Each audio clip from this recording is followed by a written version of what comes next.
racing going on. We've got the young hot shots, we've got the old veterans, we've got old legends, we've got everybody out there with the same races.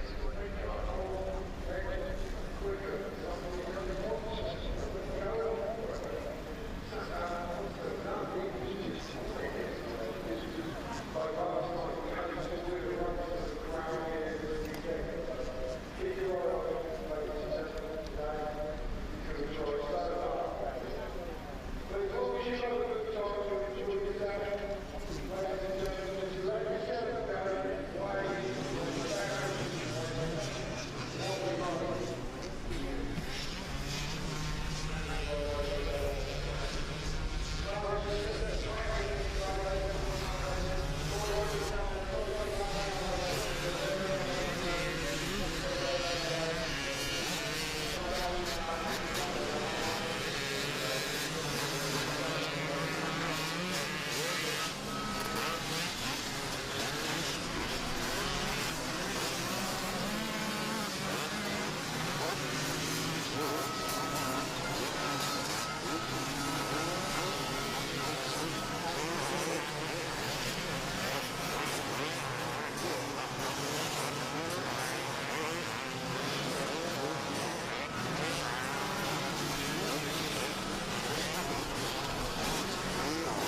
This is it then, folks. We are back again at Foxhill Motor Park for this, the VMXdN version 2. We're back again. Unbelievable atmosphere already here at Foxhill. Sit back and watch 2 days of live, uninterrupted coverage, free to view on DirtWorld-TV. This is going to be absolutely epic. Enjoy it, folks. Check it out.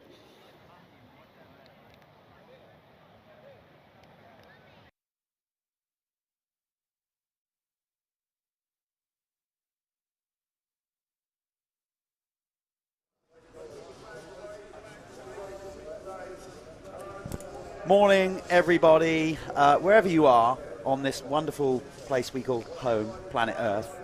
We are at one of the most iconic motocross tracks on said planet. Here we are at Foxhill Motor Park for day 2 of the VMXdN 23. We are going racing that quick. How we're doing it today, we'll explain in a minute. Sat next to me is my cohort for this exercise, this wonderful event, Ben Rumbold. Ben, we had a great day yesterday. The racing spoke for itself. We had, other than snow and hail, I think we had pretty much everything yesterday, track conditions thrown at them. Yeah, all 4 seasons, I think, yesterday here at Foxhill Motor Park. Yeah, absolutely. Good morning, everybody. Yes, Jeff, looking forward to day 2 here. As just even like things like that there. Just number 23 looks like Carl Nunn's lining up again from 1998. Exactly that sort of stuff. And yeah, it's a fantastic atmosphere here. Absolutely brilliant yesterday. And yeah, thoroughly looking forward to this. We should be okay for the weather. All the weather apps stay dry. We're keeping our fingers crossed. We're touching all the wood that we can. And yeah, we're going to just make sure that we get a good day's racing for you. So yeah, so looking forward to this. So yeah, no individual practice sessions. They've done a sighting lap, these guys, and we're going to crack straight into the main race. We've got Evo Plus of any age rider out there on the line right now. That's 1997 to 2002 model machines, and then we've got the Right Engineering National Team race to come, followed by the Evo 125 over 35 years. So that's your first 3 races here. That is, yeah, we're gonna rip through it. Of course, as Ben just said, we're doing it slightly different day. They're going to get a sign up. We're going racing here, right now. So here we go. This is the Evo Plus 9702. We're going to tell you who won the races yesterday once we get this one rolling. Safe gate drop, nobody flipping out this time. Even Christian Watley flipped it yesterday. I'm going to absolutely have my field day with that with him. And out there is the guy that confused us all yesterday by being one of 2 number 5s on Hondas, and it's Graham Irwin. He didn't actually race in race 2 yesterday, but he did win the first one. So yeah, we need to find out why he didn't ride. I never got a chance to see Graham yesterday. Did get a chance to speak to Todd Kellett Lowe. He's feeling it, and what by feeling it I mean he does these beach races, 3 hours of tough endurance or more, the 2K Western. Yep. Saw him this morning, was with him last night. He goes, I'm feeling absolutely battered. And he done like, what was it, 4 motos yesterday. Yeah, absolutely. Yep. And I said to him, well, they're less than 15 minutes. He's like, yeah. I honestly, my whole body's aching everywhere. Amazing. Just the intensity then, isn't it, of what he's bringing to it. And I spoke to a couple of riders, actually, a couple of his competitors. I spoke to Mr. Bobrashev yesterday, and he's like, Todd was taking it very seriously. I think Bobby wasn't thinking that people would take this event seriously. But that's probably because Todd got him in a headlock after they clashed. Well, speak to Todd. He'll tell you a different version. Yes, I'm sure he would. Yeah, for sure. Oh, it's funny stuff. So Todd is number 12 in this race. We saw him just there get away in 3rd place, just behind Jonathan Roderick Evans. But by the looks of it, he's already out in front and cruising away. He's got through in those hilly sections, and there he is. You'll love this. He said to me this morning, he goes, Jeff, honestly, today, I just want to stay out of trouble. I had too much aggro going on yesterday. He collided with Bobrashev. Again, you'll play that back, see that. Split opinion on whose fault that was. Then the thing with Stephen Clark in another moto, they got together going up on hills. You can watch all this back, by the way, on DirtWorld-TV. It's there on YouTube. Yesterday's action. Go back at any time and watch it if you want to relive yesterday. And there is, just to add to that, Jeff, there is a part 1 and a part 2. Yeah. So I think there was a slight break in transmission we had yesterday, just a little technical issue.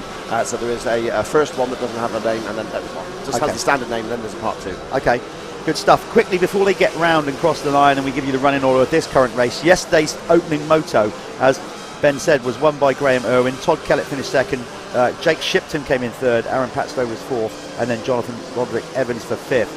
6th was Lewis Meadows, Dave Willett. Evgeny Bobrashev, after his get-together with Todd, came in 8th. Alfie Calvert was 9th. Jake Winard was 10th. Okay, hopefully we got no issues with Speed Hive, wherever you are in the world. If you want to keep up with live timing, just get yourself on Speed Hive, get the app on your phone or your tablet or whatever. go to live timing, you'll see VMXdN pop up. Just click that, and then you'll get not only the live timing as we go around every racing, but all yesterday's results as well. Yeah, absolutely. And also yesterday's second race was won by Todd Kellett, so he came through to emerge the winner in that one. Irwin and Bobachev didn't go out. Both of them didn't go out yesterday, and I'm not sure if it was bike issues or actually if it was just the fact that it was absolutely hammering it down. It could well have just been the rain and the mud, and they thought, well, I've got to race this bike in another race that's probably more important. That Bobby in the team race, in the actual international team race, and then Todd in the Wrights Engineering national race, which is actually the next one up. So Todd Kellett going back to back with 2 races, one straight after another, as he did yesterday. But yeah, Todd leads it overall. A second and a first means 3 points. We're doing the Olympic star scoring system here. So Todd Kellett leads the overall in this class. Jake Shipton, who got a third and a second yesterday, is their second overall. And Aaron Patstone, not racing his normal 150, the Yamaha man. He's on number 44 because that's his number in the team race, which he's also going straight back out for after the end of this one. So a few riders doubling up, doing 4 motos a day. But yeah, as Jeff said, they're 15 minutes, 5 laps. What's going on here? Oh, has he missed a gear, or is it more permanent than that? Oh, there could be rocks. We saw an issue for Fair. There's an issue. Yeah, he's reaching down to the left side of the bike. Fuel.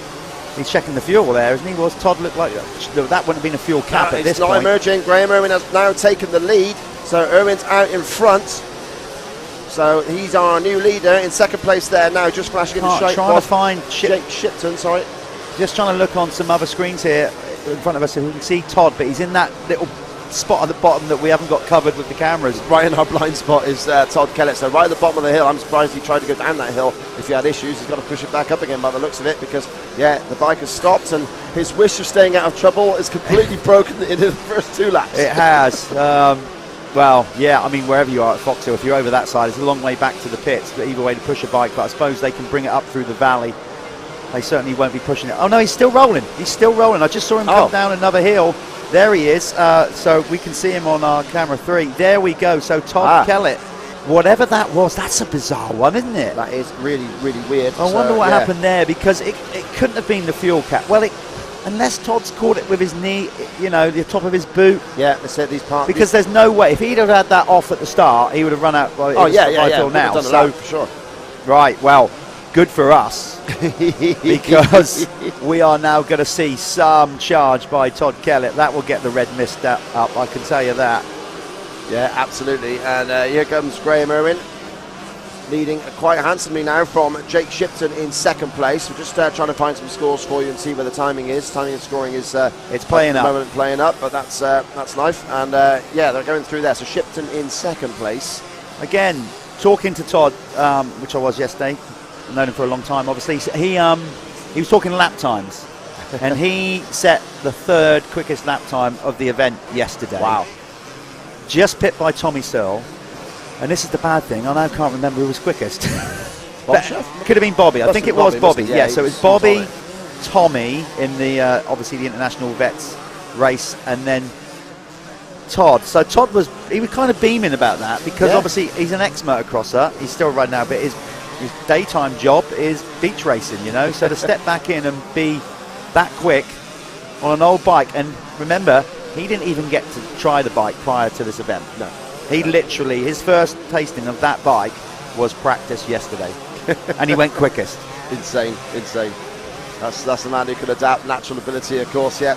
On our screens now is number 43, as you can see there. That's Kurt Owen Talbot. Not quite sure where Kurt is in the standings. We're just trying to find some timings for you, and we'll get through. But meanwhile, we see a scrapping set of Yamahas here, and it's Kellett now coming past Patstone down the hill.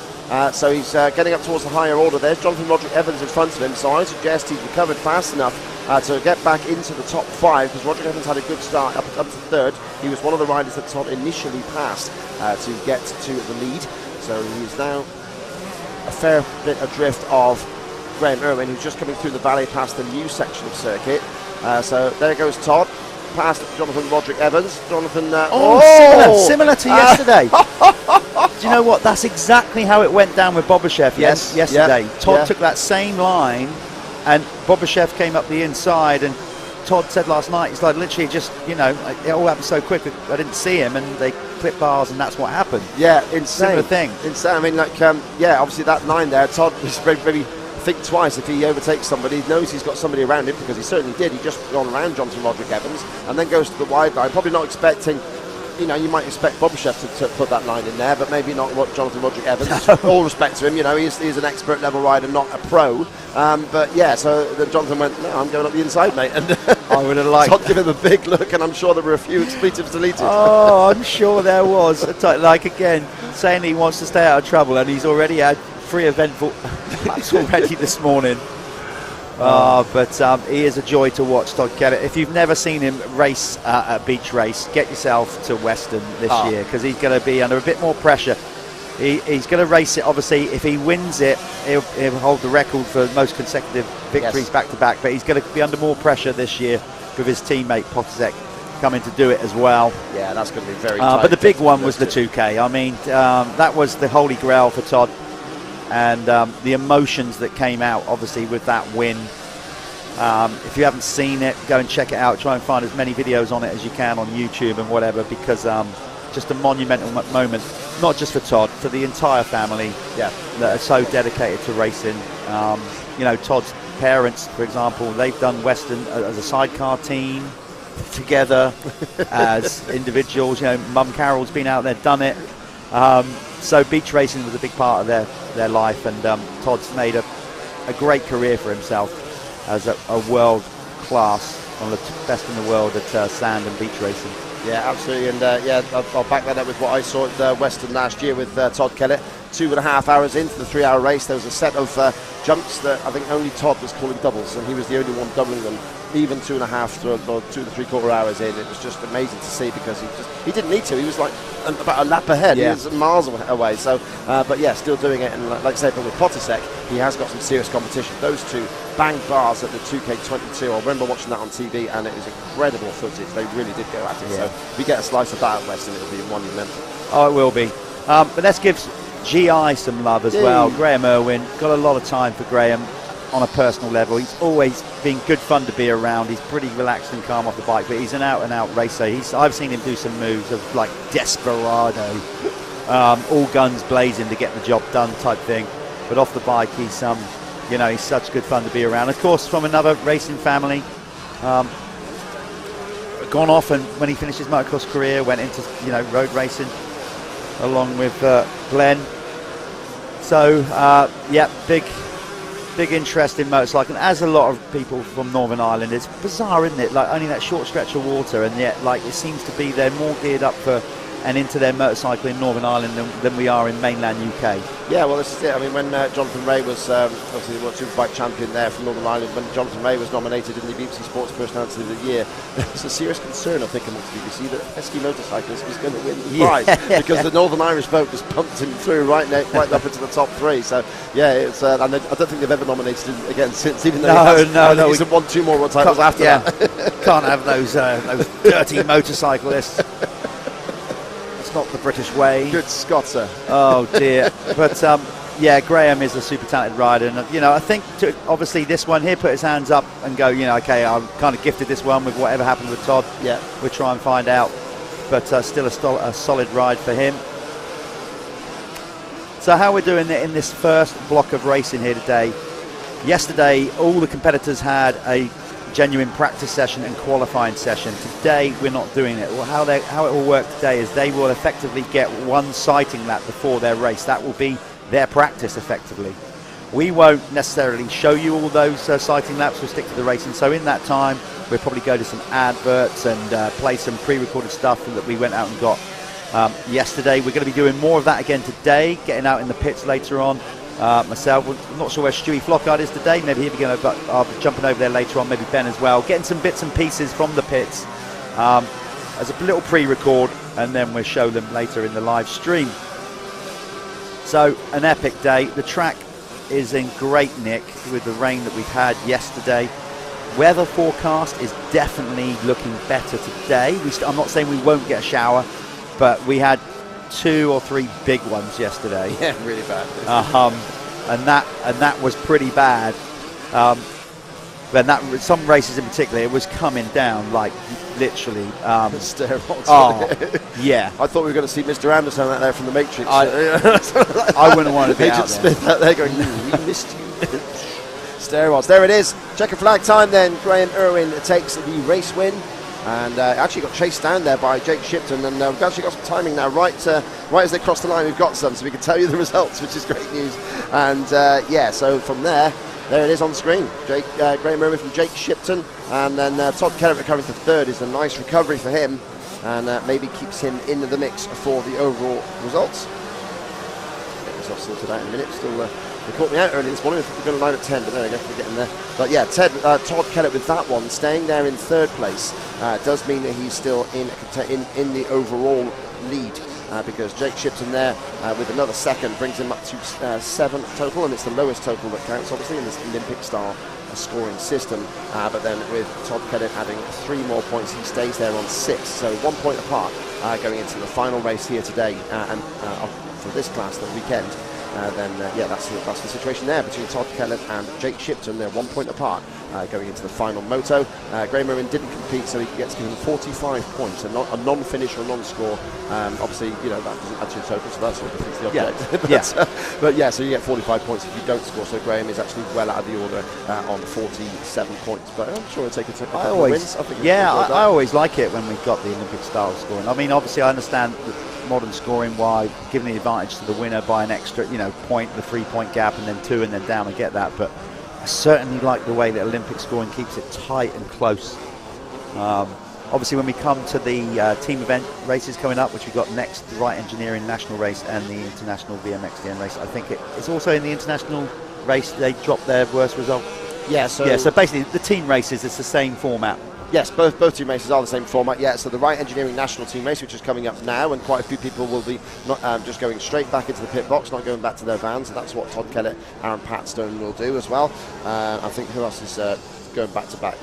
Jake Shipton as well is also going back to back there. So yeah, from that sense, the team races, there's 3 riders per team. They all go out in each race. There's no separate classes, obviously, like there is in the standard motocross nations. But yeah, 3 riders per team, so 12 results for the 4 races, and the best 11 counts at the end of the day.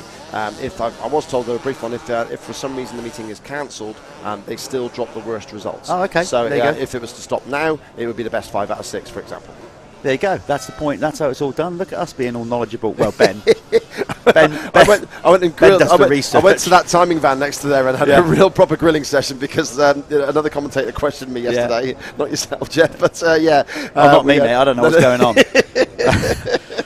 Okay, that's how you do the scoring. We got some time here, so we're going to go into a little bit of. We went out to the pitch yesterday. I had the opportunity yesterday to catch up with one of the promoters, Dave King. We'll probably catch up with Wobbles later on. And during said interview, we were hijacked. Sit back and enjoy this one.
Right, it's Saturday evening, day 1 in the books of the VMXdN 23, and we are here with the man that started this whole thing and what, a decade or more ago, and now it's obviously evolved into 13 long years. 13 long years, but it's a new generation. Yep.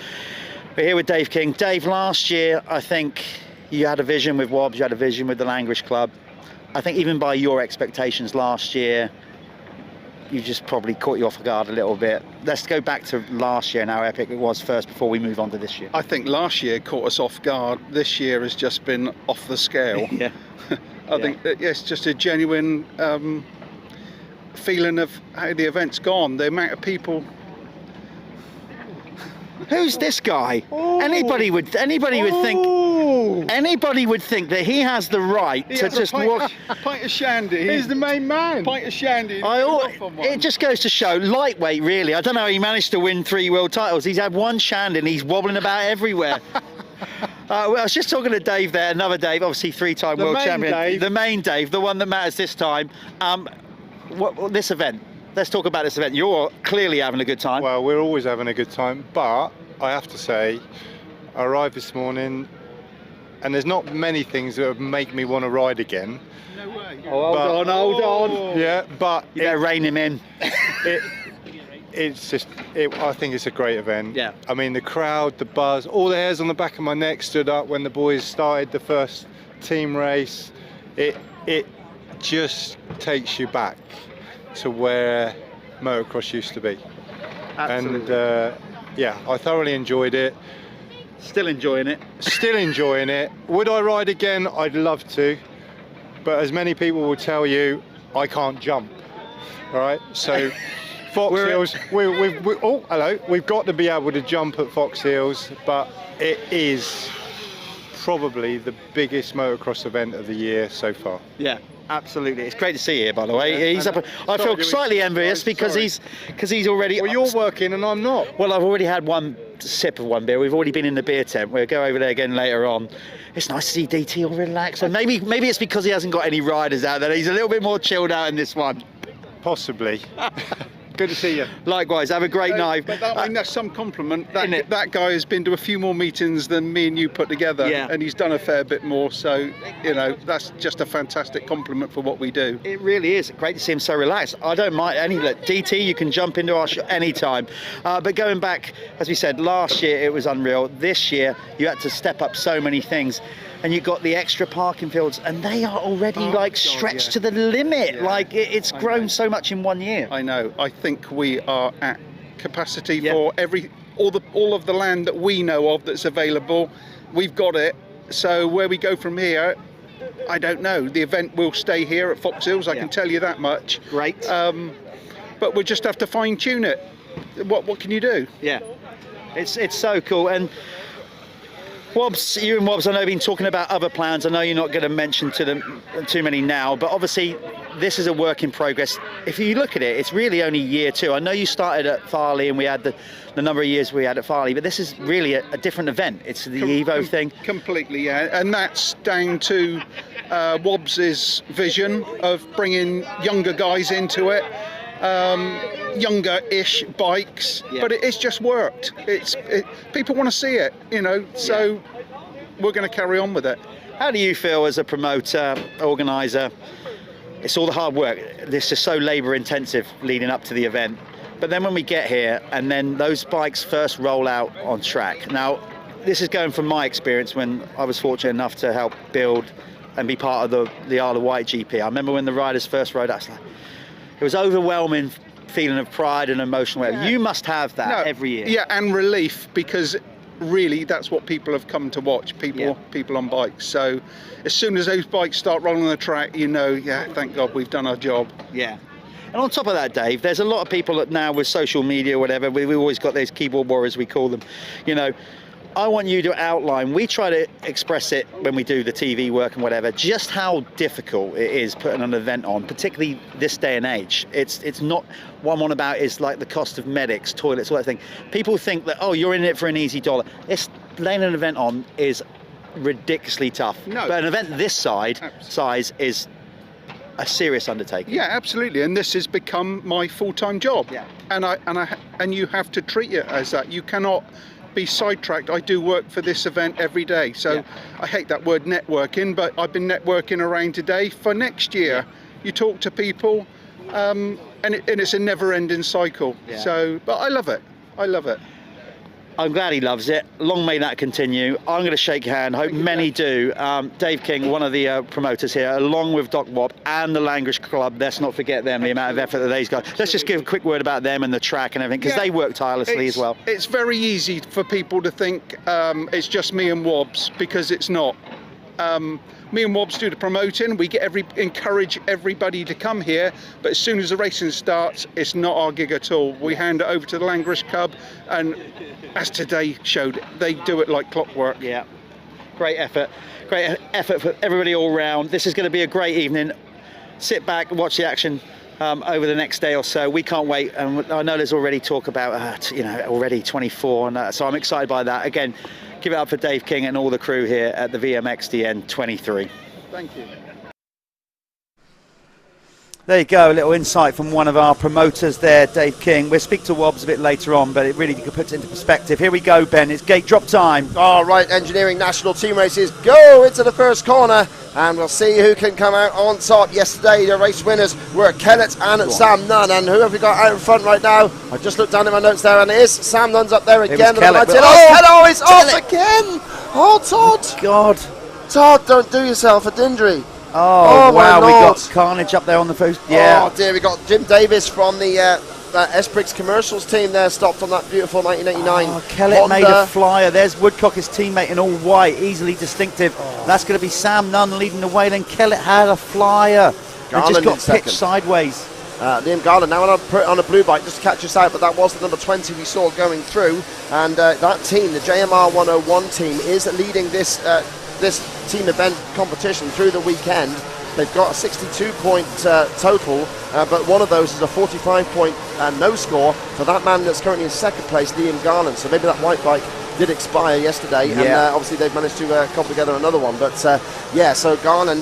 Look at right up in there. Sorry, go on. Look at that. That is stupid. And that's not even. That does not do that justice. That camera is spirit level perfect. But the shot of the hills in the background, the riders going up and down, I love that. That was Foxhill's there. That was a postcard. That really was. Yeah. Wish you were here. Yeah. And so like I say, the Jude Morris Racing Foundation, I'm just going to give a shout out to Mark Morris and all the crew of the Jude Morris Racing Foundation. Obviously it was tragic to lose such a great talent so young, and Mark Morris has reduced me to tears with his words on social media about that, and we all know that story, and it's horrible. But what he's done as a result of that, though, this foundation is absolutely brilliant, and just deserves that they are leading this team competition handsomely, because when you drop Garland's score, they've only got 17 points, and that is just such a tiny amount for 5 results. So yeah, great riding here from Sam Nunn and his teammates Liam Garland and Tom Grimshaw. They're all operating kind of out of the Chambers racing truck, but Couchscreen's present Yamaha is the team that Sam Nunn rides for, and that's why he has those graphics there. I'm going to go out on a limb here and say I know, like, racing 2-strokes in national competition against 4-strokes is hard.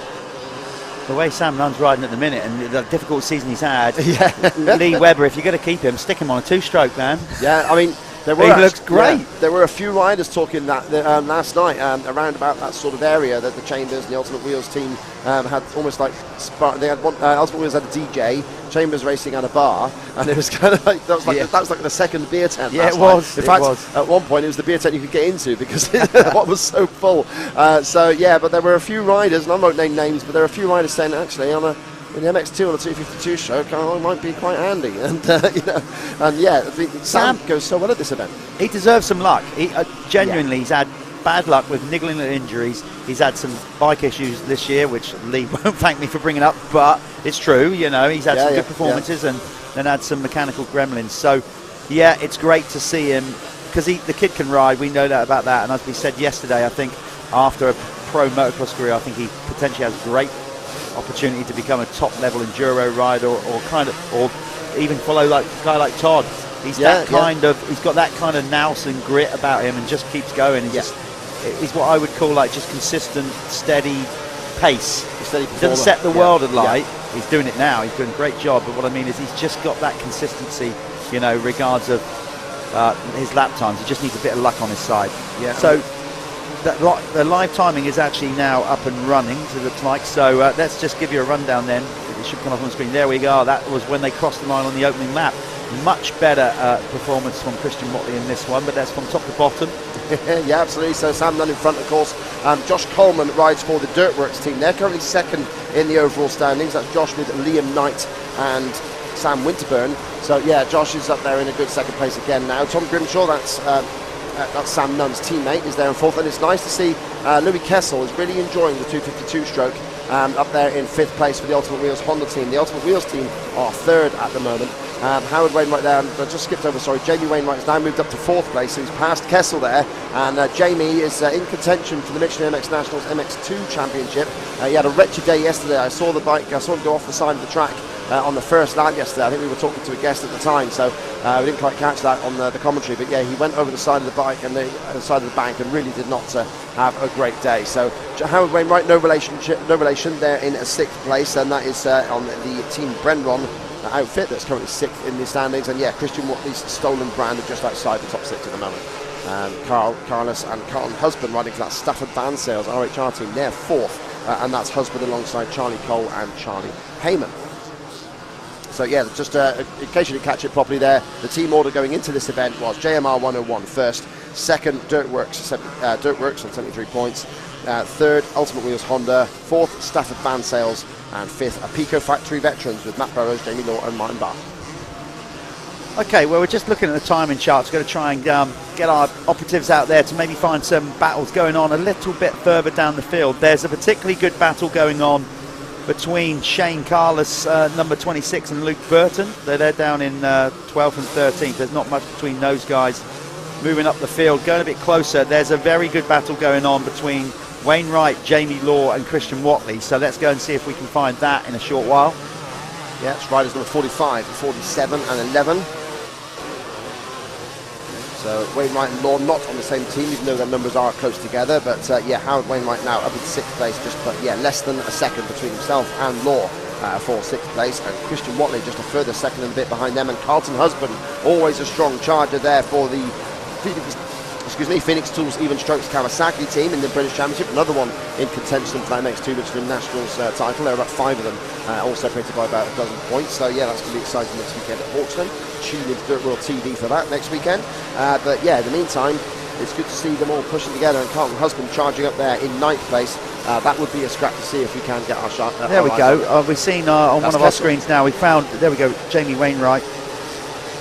No, that's number 4. Who's that? Number 40. No, sorry. That's Josh Coleman in second at the moment. Yeah, Coleman for second. Although he is actually just been passed by Tom Grimshaw for third. Oh, so judging by the timing screens, although not able I've got Coleman into second. Sorry, I've got Grimshaw into second now. Yes. On my timing screen. I've just seen him on the screen and I can't find him. And also, Liam Garland's gone missing. Where's yeah, number 20? So Garland, do you know what? Off the charts there. Ben, I think there might be some glitches. But, well, the reason I say that is because early on in the race, I saw Dylan Woodcock on one of the other stolen Yamahas in the all-white distinctive 7 kit. He made a really good start, and then he didn't appear on my screen at all, and he's not appearing full stop at the minute. I can't see his name on there at all. No, that's not right, is it? No, absolutely. It's all sort of jogging around all the place, so we might be having some technical issues. The timing guys that we link to. So the timing could be all over the place at the minute, because it's now showing Todd Kellett now into 31st, and there's no sign of Woodcock. I'm sure he's out there. Anyway, the current running order outside the top 10. I'll just quickly give you the names, okay? Just for surname only, top 20. It's currently Nunn, Grimshaw, Coleman, Wainwright, Kessel for 5th. Then it's Law, Wainwright, Watley in 8th. Edmonds 9th, had Stewie in with us yesterday, a lot of fun. Husband is 10th, then 11 to 15 reads Cole, Carlos, Burton, Todd. Barr is 14th, followed by his Ulsterman good friend and top man, Crockard for 16th, Knight 17th, Snow 18th, Bradley, and then Williams 20th. When you go through the surnames like that and just rattle them out, there's some big names in that. Absolutely incredible. So yeah, here's that scrap now. This is for 5th place there. Louis Kessel from the Ultimate Wheels Thunder Road Honda team. Gloucestershire-based boys, and yeah, very friendly there at the races every time. And behind them we've got the great scrap. Jamie Law just ahead now of Howard Wainwright, 6th and 7th. They are on separate teams, like I said there. because Wainwright rides for Team Brenron and Jamie Law for the Apico Factory Veterans, and I'm hoping that Martin Barr can come in shot at some point. We haven't seen him yet on TV this weekend. He is riding a beautiful Italian Husqvarna number 48, but that also might be a contributory factor to him not appearing on our screens, because it seems like those bikes just don't seem to fare too well. On screen there, we just saw number 33. That is Jamie Wainwright on and there's this good battle going on. There's Louis Kessel. He's got Louis all over him. Ben, you'll relate to this. I obviously can't. Tall lad on the bike. I'm the polar opposite. So he kind of, he's in there, isn't he? I mean, look, that was him sat down. Yeah. He was sat on the tip of the rear mudguard. Yeah, absolutely. It's long leg as our Louis, and he trains hard. He works as a carpenter full time in the week. And gets back on the case, and he's been running the British Championship, and of course, as you mentioned, his size, he is only 19 years old, and he's gone straight up to a 454 stroke in the MX1 class. He's had a tough year in the British Championship, struggling to score points despite all the effort that he and the team have put in, but there's no shame in that, because he literally is against the best in the country, and 19 years old, by far the youngest rider in that class. And working a job. Yes, absolutely, yeah. You know, that's the point here. You know, he doesn't get a chance to ride and train as with the others. I think for him, for Louis, sorry to cut in, I think for Louis the big thing is, and I can relate to this because I moved up to a 252 stroke at 16 years old, simply because the 125 was just suffering with me on size-wise. So I think from that side, he's not the boss of the 450 yet. Even the team say that. He's not really the boss of the 450 yet, but he can boss this bike around. He can push it around, whereas the big 450 bites you back. Yeah, and I'm going to add to that, stepping up to adult racing and stepping up to the big boys class. Listen, it's arguably the biggest step coming from youth racing into adult, and then it just takes time. Some hit the ground running based on incredible talent or whatever. Obviously Louis is a talented rider, but what I'm saying is, for the majority, it's a bigger step than people realise. Yeah, sure. Some take it for granted and think, they look at their lap times in youth racing, we're going to be there or thereabouts. Yeah, that's a single lap when you're racing with people you know against. When you get in there and you're racing experienced riders and they muscle you out of the way and they got all the little tricks of the trade and all that, keeping your confidence high without getting dented, it's sometimes it takes a couple of years to find your way.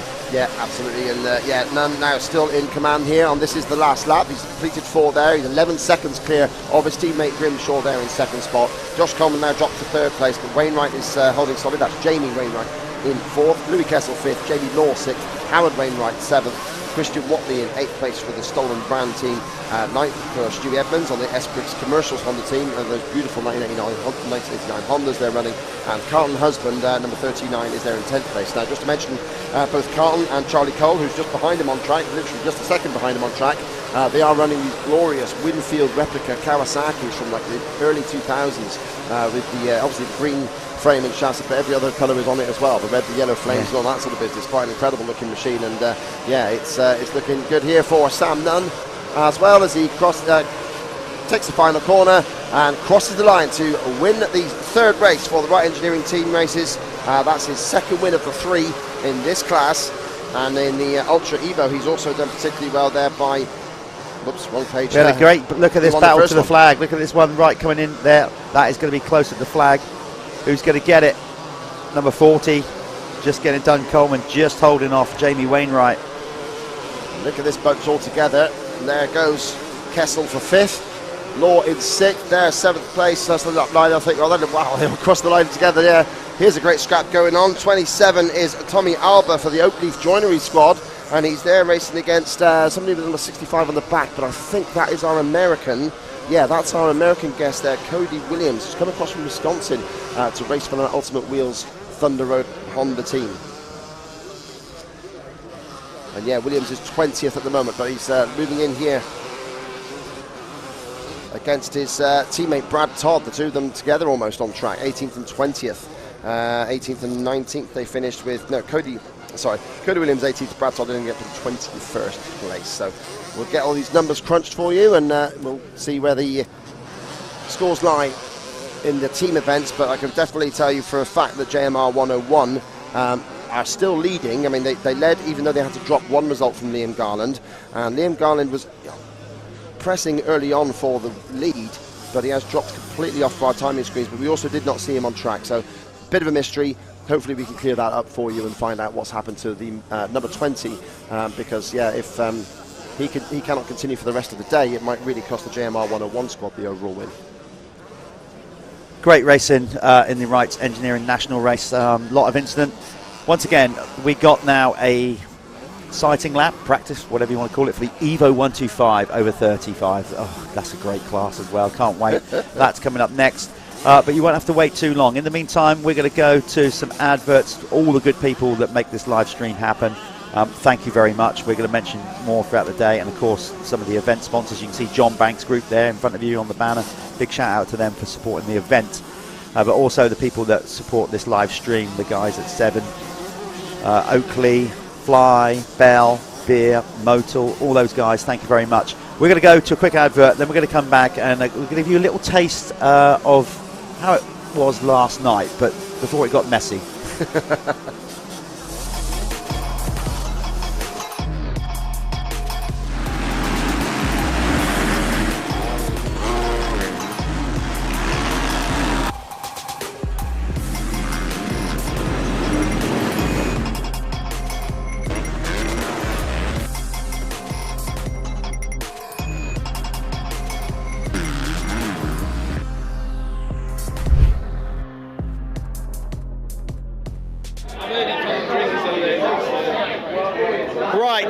We've been talking about it all day on the live stream. I think I've mentioned the beer tent more times than I've mentioned the venue and the event. So it's Saturday night, we're getting into it. It's been a long day in the office, so I've got a nice one of these. What am I having?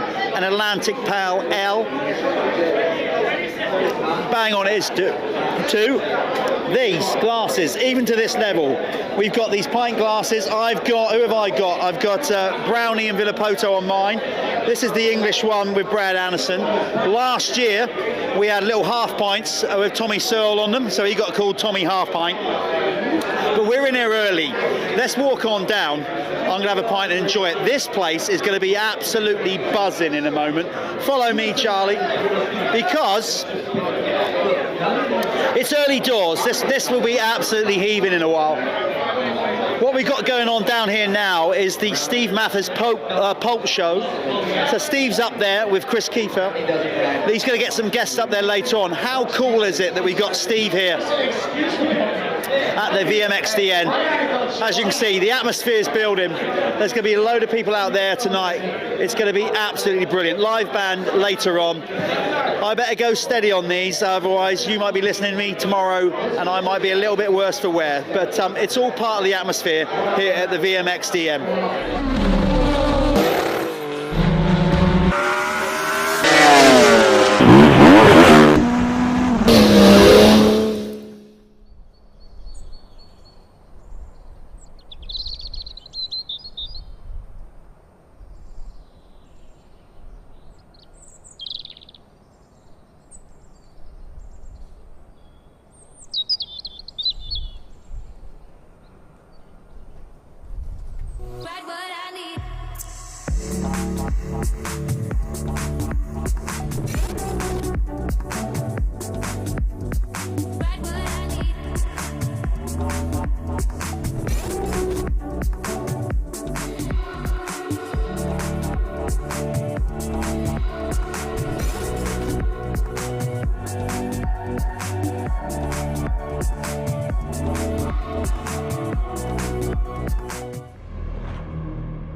There it is in all its glory. Foxhill Motorpark, those 5 famous up and down hills, like the I was going to say the devil, but it's not. It's almost like God has just gently scraped his hands down in the valley there, just caressed it.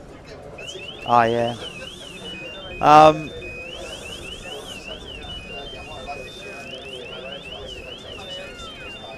Right on the edge of the hill, so yeah, cracking stuff. Yeah, sorry Ben, we had you muted there. It was my bad. I was just looking at the track melting away. There's a lot of people here over the weekend. This event is attracting more and more big names to it, and we're only in year 2. One of those names that's it's just great to talk to him this morning was Michele Rinaldi. So we chatted with him this morning. Here's what he had to say. Okay, it's a beautiful sunny morning, Sunday, here we go. We are here with Michele Rinaldi. It's such a privilege to see you at the event. Obviously, a lot of history for you as a team manager with Chico and other riders here at Foxhill. What's it like for you being back here at this venue? It's a special event for sure, because I've never been to Foxhill yet, but never been to the Veteran Motocross Nation. So it's a fantastic event, very special one, because you see the passion and you see the people, the crowd, men and women to attend, also kids. This is something really unique that on GP you rarely can see. And what about you? You know, you in that era, you as a team manager, so walking around seeing all the bikes, does that fill you with like memories and moments from back in the day? Yeah, the smoke and the noise, they are similar to my time, yes. It's something really that it brings you to the memory that you forget. Yeah, it's great to see you out here. Everybody, Michele Rinaldi, another big name turning up at the VMXdN here at Foxhill. Bye. Yeah, it was great to catch up with Michele. Obviously, so much success he had it round here as a team manager with his incredible Yamaha Chesterfield team back in the day. Of course, '92 when we first came here for a GP, and all those 3 white Yamahas come out onto circuit. Oh my God, I was beside myself. Yeah, they were awesome. Amazing, so distinctive.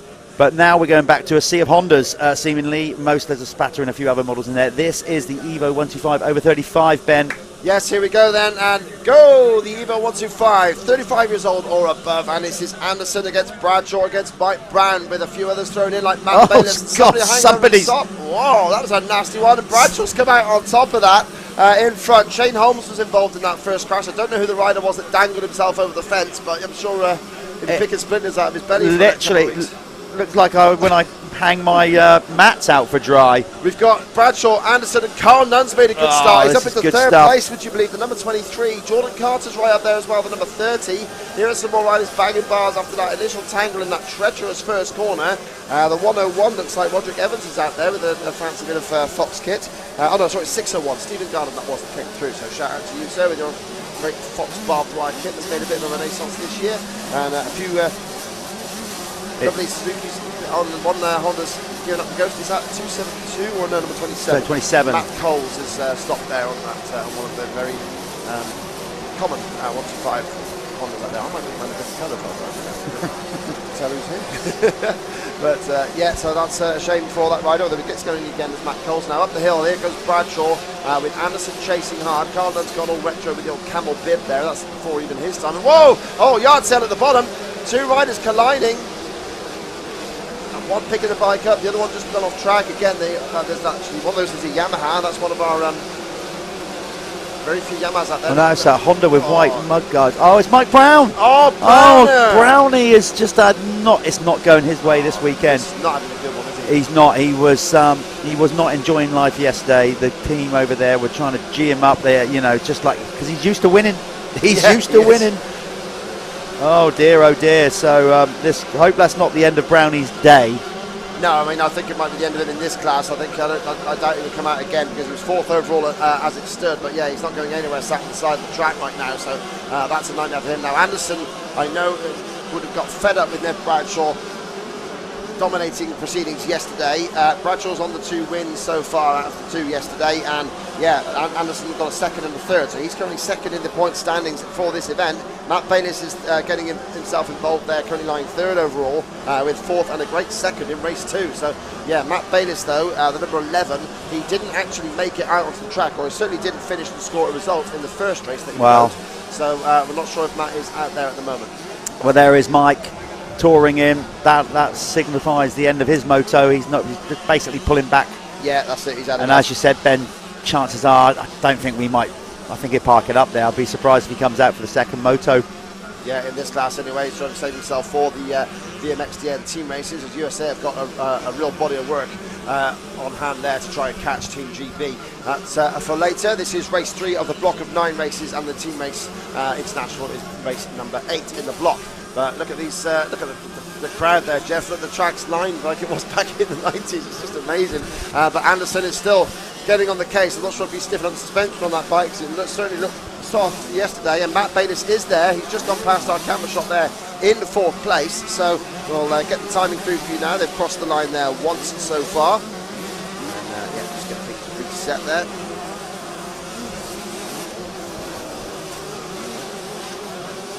So yeah, here's Bradshaw looking for his 3rd straight win there. But yeah, Matt Brown, I think he collided with number 21, or was it 221? No, 211. Jordan Bars, that was who he collided with earlier. Out in front still, Bradshaw, Anderson, Nunn 3rd, Carter 4th, and Matt Bayliss actually has got past Jordan Carter into 4th as they went past our last camera shot there. Darrell Bolter 6th, Jim Davis 7th, Darren Banwell 8th, Ryan Allen 9th, and Glenn Bixby in 10th spot. Shane Holmes, after being involved in that first corner crash, has recovered brilliantly after the end of one lap. He's already got his way all the way up to 11th place. So former schoolboy star from Wales is getting himself right back up there again. Well, Nev is looking good. We mentioned it yesterday. He had a little bit of grievance. He was, didn't feel like he was getting the love with the promotion and what he brings to this event and the racing that he had with Brownie last year. So much so that he's grown a beard, thinks he's Rocky Balboa of Rocky 4, and has gone out and started lifting farm equipment in an attempt to be the man. And I tell you what, it's worked. That's not true. I don't think. Well, he's grown a beard. I'm not sure about the other bit, but he's certainly. Bayliss is just hassling Nunn there. If we can get those 2 riders in shot for battle for 3rd place. Number 23 and number 11 are together right at the end of the track, approaching the circuit. But they're probably going to come flash past, and they are together right in that corner. Cool. And yeah, if that cameraman just pan back a little bit and see the shot, it would be great. But yeah, it looked like Bayliss was just moving past, so he's got past Carter in that lap. And yeah, I think we're trying to hold the camera there. There we go. So Bayliss has just made the move on Nunn. He is up there into 3rd spot. Nunn in 4th. Jordan Carter 5th. Darrell Bolter comes across the line still in 6th place. But yeah, Matt Bayliss now looking for a podium here in the overall reckoning. There's your top 10 on screen. And yeah, Matt Bayliss just freezes mid-shot. But yeah, we'll get that sorted for you. And yeah, so that's how it's running in the race itself. And for the overall, Matt Bayliss now will be challenging Brad Anderson, but Anderson is the next rider there, 6 seconds up the road from him, so tough. But there is Carl Nunn, got a 6th and a 5th yesterday, currently lying 5th overall, and of course he will move up as Mike Brown has plummeted down the order and pulled in, so that'll be a big old 45 points, and Mike Brown completely out of the overall reckoning here. So not what the doctor ordered for Mike, the number 100. I think he should have stuck to the number 1 like he had last year, didn't he? He had much better fortune with that, but yeah. It's sorry, yep, miles away. Yeah, it's not been so good for Brownie on that this year around, but he's a competitor. I guess, like you said, he's going to go back, get set. He's going to be back out later on in the international VMXdN race, representing America. As Ben said, they've got some work to do because the Brits are looking good, being in a strong position to potentially lining up here next year with the 1, 2, 3 on the bike. Yeah, 9th and 10th in the team races with Mike Brown yesterday, so yeah, that's not where he's used to finishing. But down the hill comes Nev Bradshaw. It was the big rematch, and yeah, you've got to say Nev's come out firing, so he's out now sailing that beautiful machine down the steepest of the hills, and that's saying something around here, but it really is like a cliff face. And now he goes up into this new section, and yeah, it's I had some crowd feedback yesterday saying they were stood by there, and it was really nice to get the riders just a little bit slowed down so you can see them. You can look into the face mask. It's always fascinating to see the look in the eyes, the anger, the concentration. even the gritted teeth on occasion. It's amazing how many riders ride with their mouth open, as some of them do for this, like probably just trying to gulp the air, but I think I'd be worried about taking in mud. But there we go, and down the hills, a nice little scrap going on here, and this is for 9th and 10th place. This is Darren Banwell, the number 1, chasing the number 5 of Shane Holmes. So Holmes, one of the riders that did get tangled up in that first corner incident, and he's come up there now already into now their 9th spot on the 3rd lap. So that's great riding from Shane Holmes, former BSNA champion. I'm sure he's had a live interview there with Lee Ashby on that Motocross and Speedway Memories site. Well worth checking out on YouTube, the amount of amazing stars that my fellow former Morden Schoolboy Scramble Club racer, Lee Ashby, what's the word for it? Has built up. And yeah, he's got a great little thing going there, and yeah, Lee Ashby's a much better racer than me, but there we go, we're both now enjoying careers in the media. And yeah, from this side, here comes Shane Holmes on the number 5. Very non-retro 7th kit, but yeah, a very retro 1989 CR125. Pretty sure he raced something like that in the schoolboy days. And yeah, right way up Forks, and go without the gaiters there, which I think is brave around these rocky, chalky slopes here. But looking up towards the next rider is Shane then, so he's got 5 seconds to go to catch up to Ryan Allen there, who's next up the track in 8th place. Your top 3 of 5, top 5 is still the same with Bradshaw, Anderson, Bayliss, and then Nunn, Jordan Carter, Jim Davis, and Darrell Bolter. And yeah, this camera catches back up to Neville Bradshaw at the top, South African, sailing down one of those 5 magic cliffs. And then up he comes towards Heartbreak Ridge, the last one there that proved so painful for so many riders during that super wet 1998 MXDN here. So guys at home, if you are getting some variation in your picture quality, it can go from being sharp to a bit pixelated. Let me just explain that. Obviously, you know, we are running this through a lot of Wi-Fi, 5G, etc. That we don't have the luxury yet of big satellite dishes. Obviously, if we grow this thing, we can potentially get that. So if you are starting to get a little bit of that, the reason for that is simply the amount of people here using mobile phone networks currently. So it kind of goes up and down. So if you are suffering a little bit of that at home or wherever you're watching this from, as I said, that is why. That's why you're getting a little bit of inconsistency with the quality of the picture. Okay, it's not anything that we're doing here. It's just the simple amount of people using the 5G network. Yeah, no, this is it. So yeah, and somebody told me yesterday that they decided to have a little kip in the van, or a little sleep in the van, or lie down, or sit down, or whatever, and ended up watching it in the van, literally in the next field from us. So if you're doing that, get out of the van, get trackside, smell the fumes, hear the bikes, and stop sucking up our signal, please. I've also got, yeah, a lot of people are doing that. I spoke to Ed Warren from Kex this morning. He goes, do you know what, I was feeling a bit delicate from the beer tent on Friday, and he said, I decided to watch a couple of motos just lying in the van.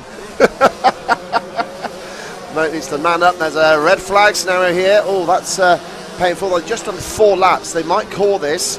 The leaders have done 4 anyway. The top 4 riders have come through the timing screen at the end of 4 laps. So I don't know if they will rerun this, maybe slightly shortened like they did yesterday with one of the, I think the over 50s had this. Yeah, I don't know. It's a tough one to call. I reckon they'll probably end up calling that one. That would be my guess. So that's not official, by the way. Obviously, the ruling usually at national championship. This is not a national course. This is a very different event. Would be that you get past sort of 50% of the race, and then normally there stands as a result. But so we're past that. I reckon this could be a result, and we'll move on to the Evo Ultra 303 to 08. In the meantime, let's get that, while we try and get that information, well, we're going to go to a quick advert, and then we'll come back with some more pre-recorded content.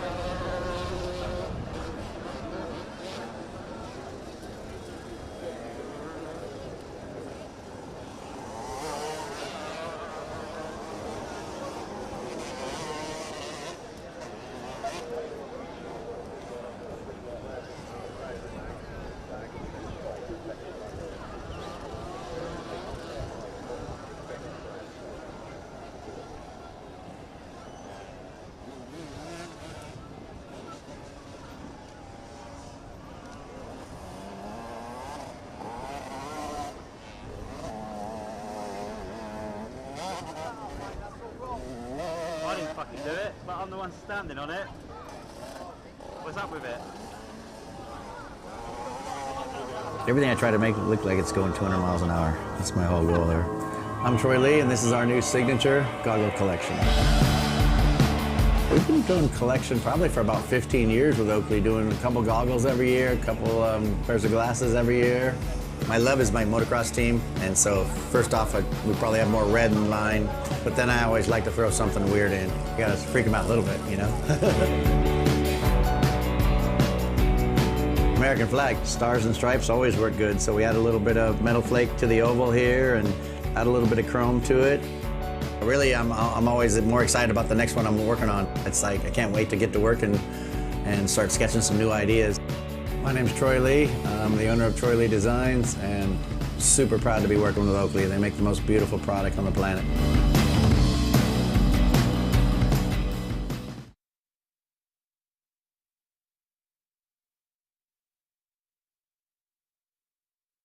Hey guys, this is Chase Sexton, and this is my Signature Series Air Brake MX goggle. So the first thing for me, I wanted to use North Carolina blue, probably my favorite color, and then having the red in there with the Honda, I just wanted to tie it all together. Put little pieces of my number and stuff like that. Overall, really stoked with how it came out. The guys at Oakley crushed it. Well, I was super picky in the past with how stuff fits my face. When I put the Oakley on, it was automatically super comfortable. You can't go wrong with the air brake. With Oakley, they make the best sunglasses, and that's something that I feel like they really did a good job, is incorporating that into the MX goggle. It's easier for me to pick out stuff, little edges on the track and stuff like that. Super stoked on it, excited for more in the future. Okay, here we are. This is an awesome setup here at the Vets MXD Nations. You can see a big marquee put up for the Briggs setup. It's awesome. We got the guys over here working on bikes, but they've also got such an array of bikes. We covered it last year. They've got a race team out there, so this is kind of the race team section. This is all the bikes they're riding. Over there, we're going to have a look at them in a minute as some absolutely Bobby Dazzlers from bikes from yesteryear. Let's go and chat to some of the guys. We've got Fred and Spencer over here working on bikes, fellas. Brad, sorry, of course, yeah, so, yeah, boss man's left off and let his brother deal with it all. Brad, as normal. Brad, tell us about your day so far. Then we had Stewie Edmonds in the booth with us today. Yep, where is he? there he is there. He's over there. His dad's there. His dad's there. They said he was fettling bikes, and he went off and bit it with Rockstar. You guys are working hard on keeping these bikes on track. By that, I don't mean you're bad at it. We're just talking Evo racing, aren't we?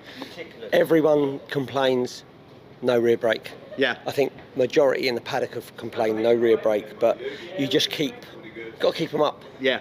And you've got to keep on top of them, and you just got to keep going and going and going and going. But they are like, I think they're like intensive care. If you don't look after them, they die. I tell you what, it does feel like a bit of a field hospital in here since you said that. Yeah. We've helped out Mark Banks. He's had subframe wheel. A guy on a pro circuit, 125 in the Evo. His back brake broke, so I took one off of Mike Brown's factory bike to lend him, and I said, please make sure I get it back. I've lent an engine mount in. It just goes on and on and on. But as I said before, it's what we do. It is what and if we got a part, you can have it. You guys love it. I mean, last year you've bought all the bikes again, which we're going to go and look at in a minute. Just such a collection in it as well. So this event for you guys has been, it's basically giving you a purpose almost with all these bikes that you've collected over the years. We'll go away from here and then start the whole process again. And it's times that we've had the town want to throw it in, and my brother's going, and calm down, let us get on with it. And he just, well, you know what he's like. He doesn't like being on the camera. Yeah. That's why you get. He says it as it is. Yeah. And if it ain't as it is, people do get offended, but he don't care. So. Well, look, another incredible effort. Like I said, it is like a little field hospital in here for Evo bikes. Boys in the team race running. Yeah. Just outside the top 10, but consistently we had a seizure. We put a new barrel on, but in the team race, it's all about all finishing, isn't it? So it's like I'm laughing because I don't have to do it. No, you guys are just yeah, keeping so busy throughout the day. Well, look, keep up the good work. Obviously, every year, hoping to see you guys back, adding to that collection of bikes. We're going to go and take a look at those bikes now. So come and join us and have a look at it. Thanks for your time. Yeah, great stuff, Brad. Thanks, guys. Let's go and check the bikes out. Okay, we've just spoken to Bradley and the guys over there in like the nerve station where they're actually got a race team going on. This is like the display of all the bikes they've collected over the years. As we heard Brad say, they've even been stealing parts off these bikes to get riders to finish the race today. So amazing generosity from the guys to take off of these bikes. Some of them have got some real Trick Factory parts on there. You can see the guys putting parts back on that have been borrowed throughout the day. So you've got here, for example, come on round, Charlie, you can see we've got each at the bottom there. This is legitimately Mike Brown's factory AMA championship winning machine.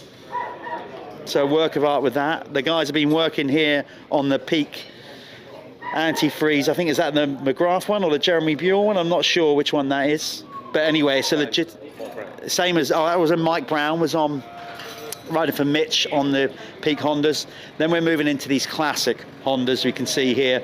Not sure who that one is. This one, arguably the most iconic bike in British motocross. This is Dave Thorpe's 1986 factory RC 500 Honda. Look at that. Look at that tank. Or is it the Melherb one? That could be Andre Melherb's one, and Dave Thorpe signed it, if I remember rightly. Yeah, that's Melherb's bike. Then we got Thorpe's SR 500 KX. Then another Dave Thorpe bike. These are all collectible items that Spencer and Brad have built up. Dan, it's your moment. Nice. You stand there in awe. That's fine. No worries with that, fellas. It's your TV time. Over there, look at that one. You've seen it before, that little Honda 100. And then you've got a 1980 Mugen by Johnny O. Another Mugen Honda. Frederick Bolley's championship winning bike from 1999. I was there when he won that title at Budds Creek in America. You've got Everett's winning bike there from 1987. I mean, this is a huge investment, and it's kudos to the guys for bringing it out to the event. There's a fair amount of money in this marquee. Moving along, we got this factory RC Japanese bike that I think raced the Japanese National Championship. That was kind of pioneering at the time. Then we're going to move on to the Johnson Suzuki machine of Bevort's, two of Marnik Bevort's bikes. And we finish up over there with that incredible 125 Mugen Honda. These is just a small collect. They've got more bikes than this, by the way. So every year they're going to mix it up and bring them out. So massive respect to the Briggs clan for basically bringing the bikes out for everybody to look at and enjoy, and also going racing at the same time. Awesome stuff.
Welcome back, folks. Yes, so the red flag, I think it's being classed as a result. Ben's nodding his head. Yeah, it's been called. Yeah, just to give you a quick rundown. Nev Bradshaw took the win by 4 seconds from Brad Anderson. Matt Bayliss third, Carl Nunn fourth, Jordan Carter fifth. 6th to 10th was Jim Davis, Darrell Bolter, Ryan Allen, Shane Holmes and Darren Banwell. So yeah, that was called at the end of the 3 laps there, rather than make the old guys go out and do another couple. So a lot of them, well, some of them are actually going back out again this time. So yeah, and hey, up we got a familiar. We just missed him. It was his moment. It was. He's still there, isn't he? Yeah, let's go to camera 2. There's our. Is that Swanee? No, camera 3. Let's get him on there. Let's give him his moment. There is my usual partner when we come and do the MX Nationals live stream, Callum Swan. He's been training his entire life for this moment. No, but to his credit, he really has. He's made an effort to try and get himself race ready the best he can. Looking sharp in all his fly kit out there and his white Gaerns. Looking absolutely on the money. With number 9 up behind him, that could be Nick Way against Ryan Hughes there we're looking at, but it's not. It's Callum Swan. Go on, Swanee, give it some. Glad to see that he's doing the duration this time. Great stuff. So yeah, Callum will be joining me next week from Hawkstone. As we go to the MX Nationals. Ben might be in with us as well then. We've got the final round of the MX Nationals next week, of course. All change with that as well. If you haven't seen it, go on their social media and check it out, which is the MX Nationals UK on Facebook, MX Nationals on Instagram as well. There's been an announcement about next year's championship. Pros are now going to run on the Saturday. It's not going to be a joint class anymore. MX1, MX2. 125 Youth Championship on the Saturday. That might evolve to being more than youth riders, by the way. It's obviously the aim is to make it all youth, but depending on how well it's received, that might become a 125 open category. Yeah, so all change with those guys. Let's go over to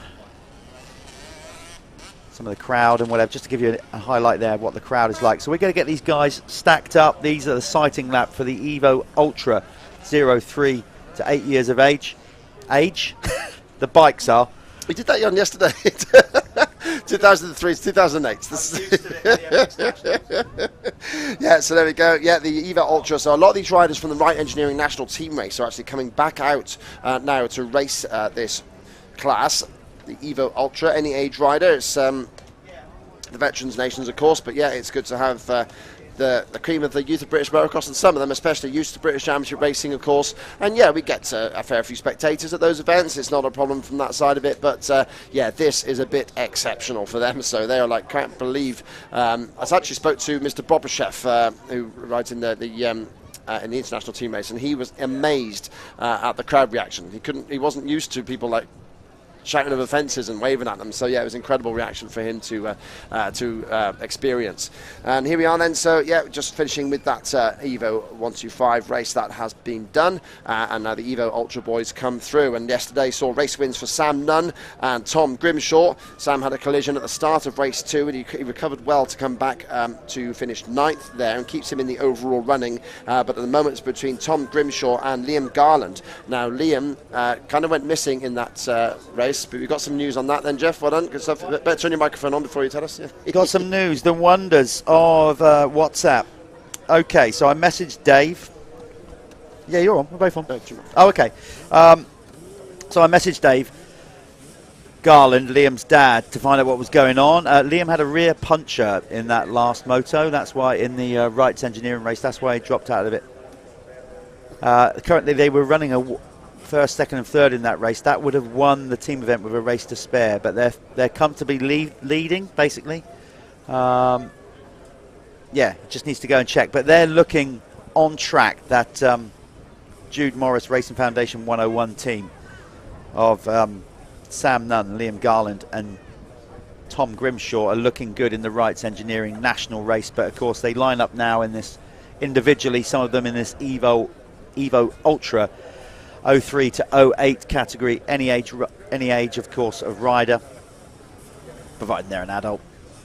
You see Garland there at number 24, getting his start gate all prepped. So some good stuff in this one. It's again a stacked out class with some real talent in it. It's the Evo Ultra, of course, slightly more modern bikes, as it were. So looking forward to this one. You can see Pocock there. I think that's Matty Pocock, is it?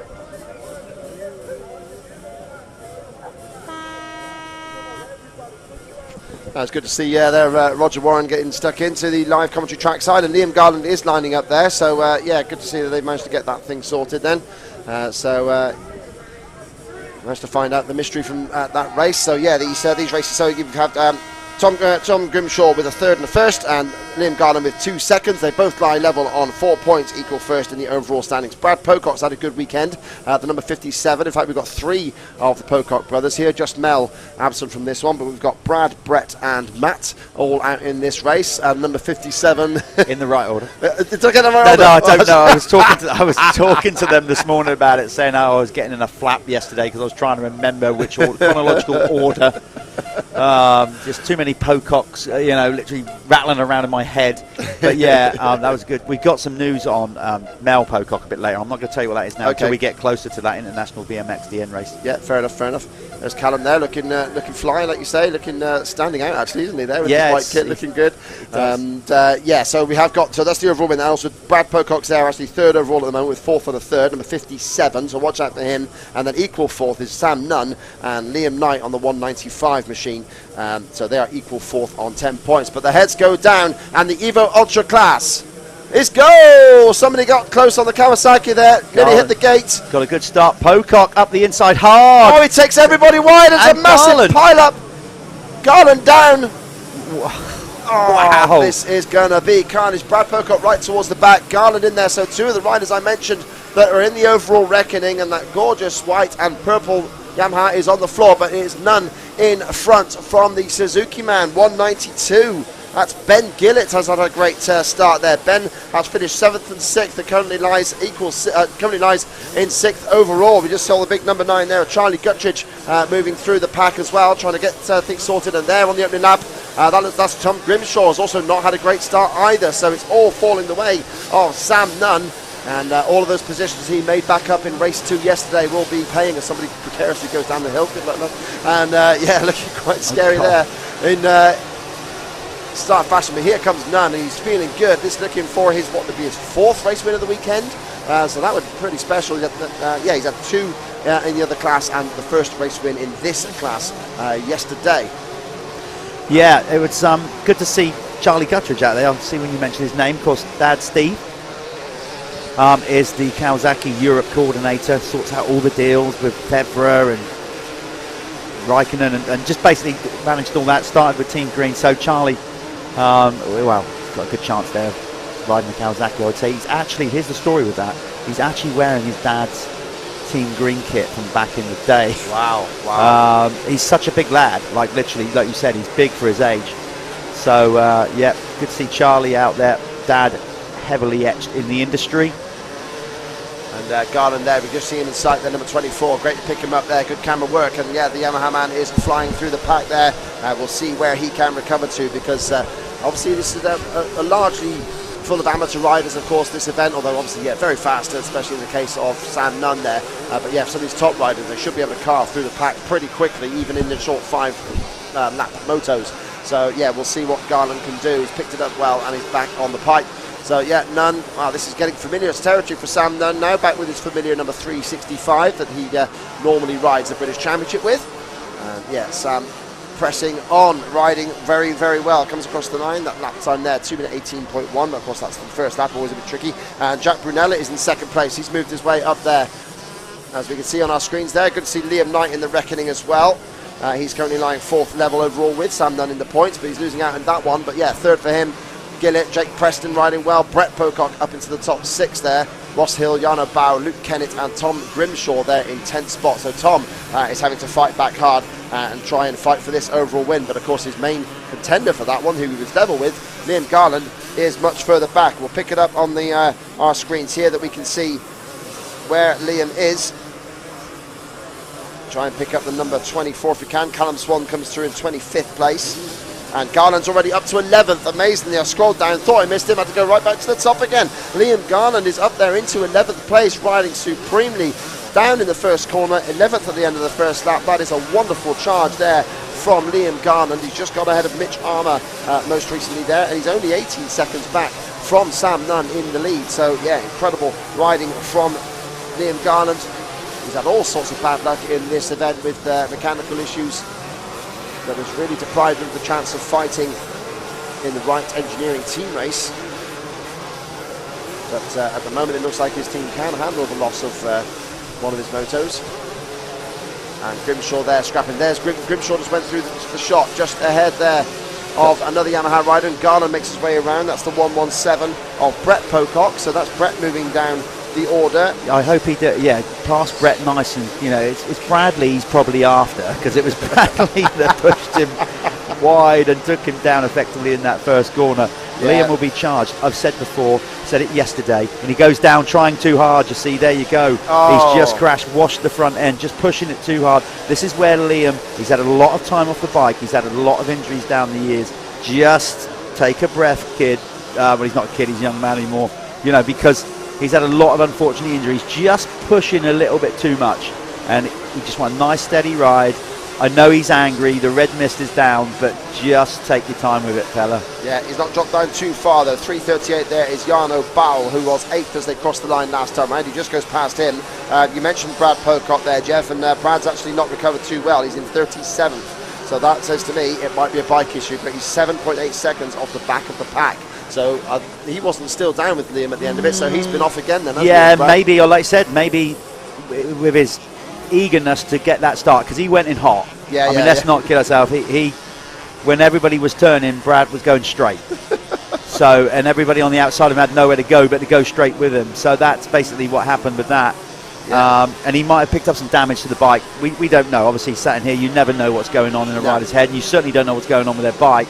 No, unless it's clear and obvious smoke coming out, or you can see something. So yeah, there goes Garland going past Luke Kennett, that is, for 9th place. He's already just repassed Mitch Armour on that beautiful Johnson Suzuki Greg Albertine replica machine. But yeah, Garland, although maybe I picked that up wrong, sorry, looked like it was the colours. Oh, no, mate, this is Suzuki, we'll put that much. And yeah, Armour there in 10th. Kennett now dropped that down, so it's, sorry, Kennett is now 10th, and yeah, Liam Garland back up into 9th position as it stands now, but still Sam Nunn out in front, 9 seconds clear of Liam Knight, who's moved well past Ben Gillett now.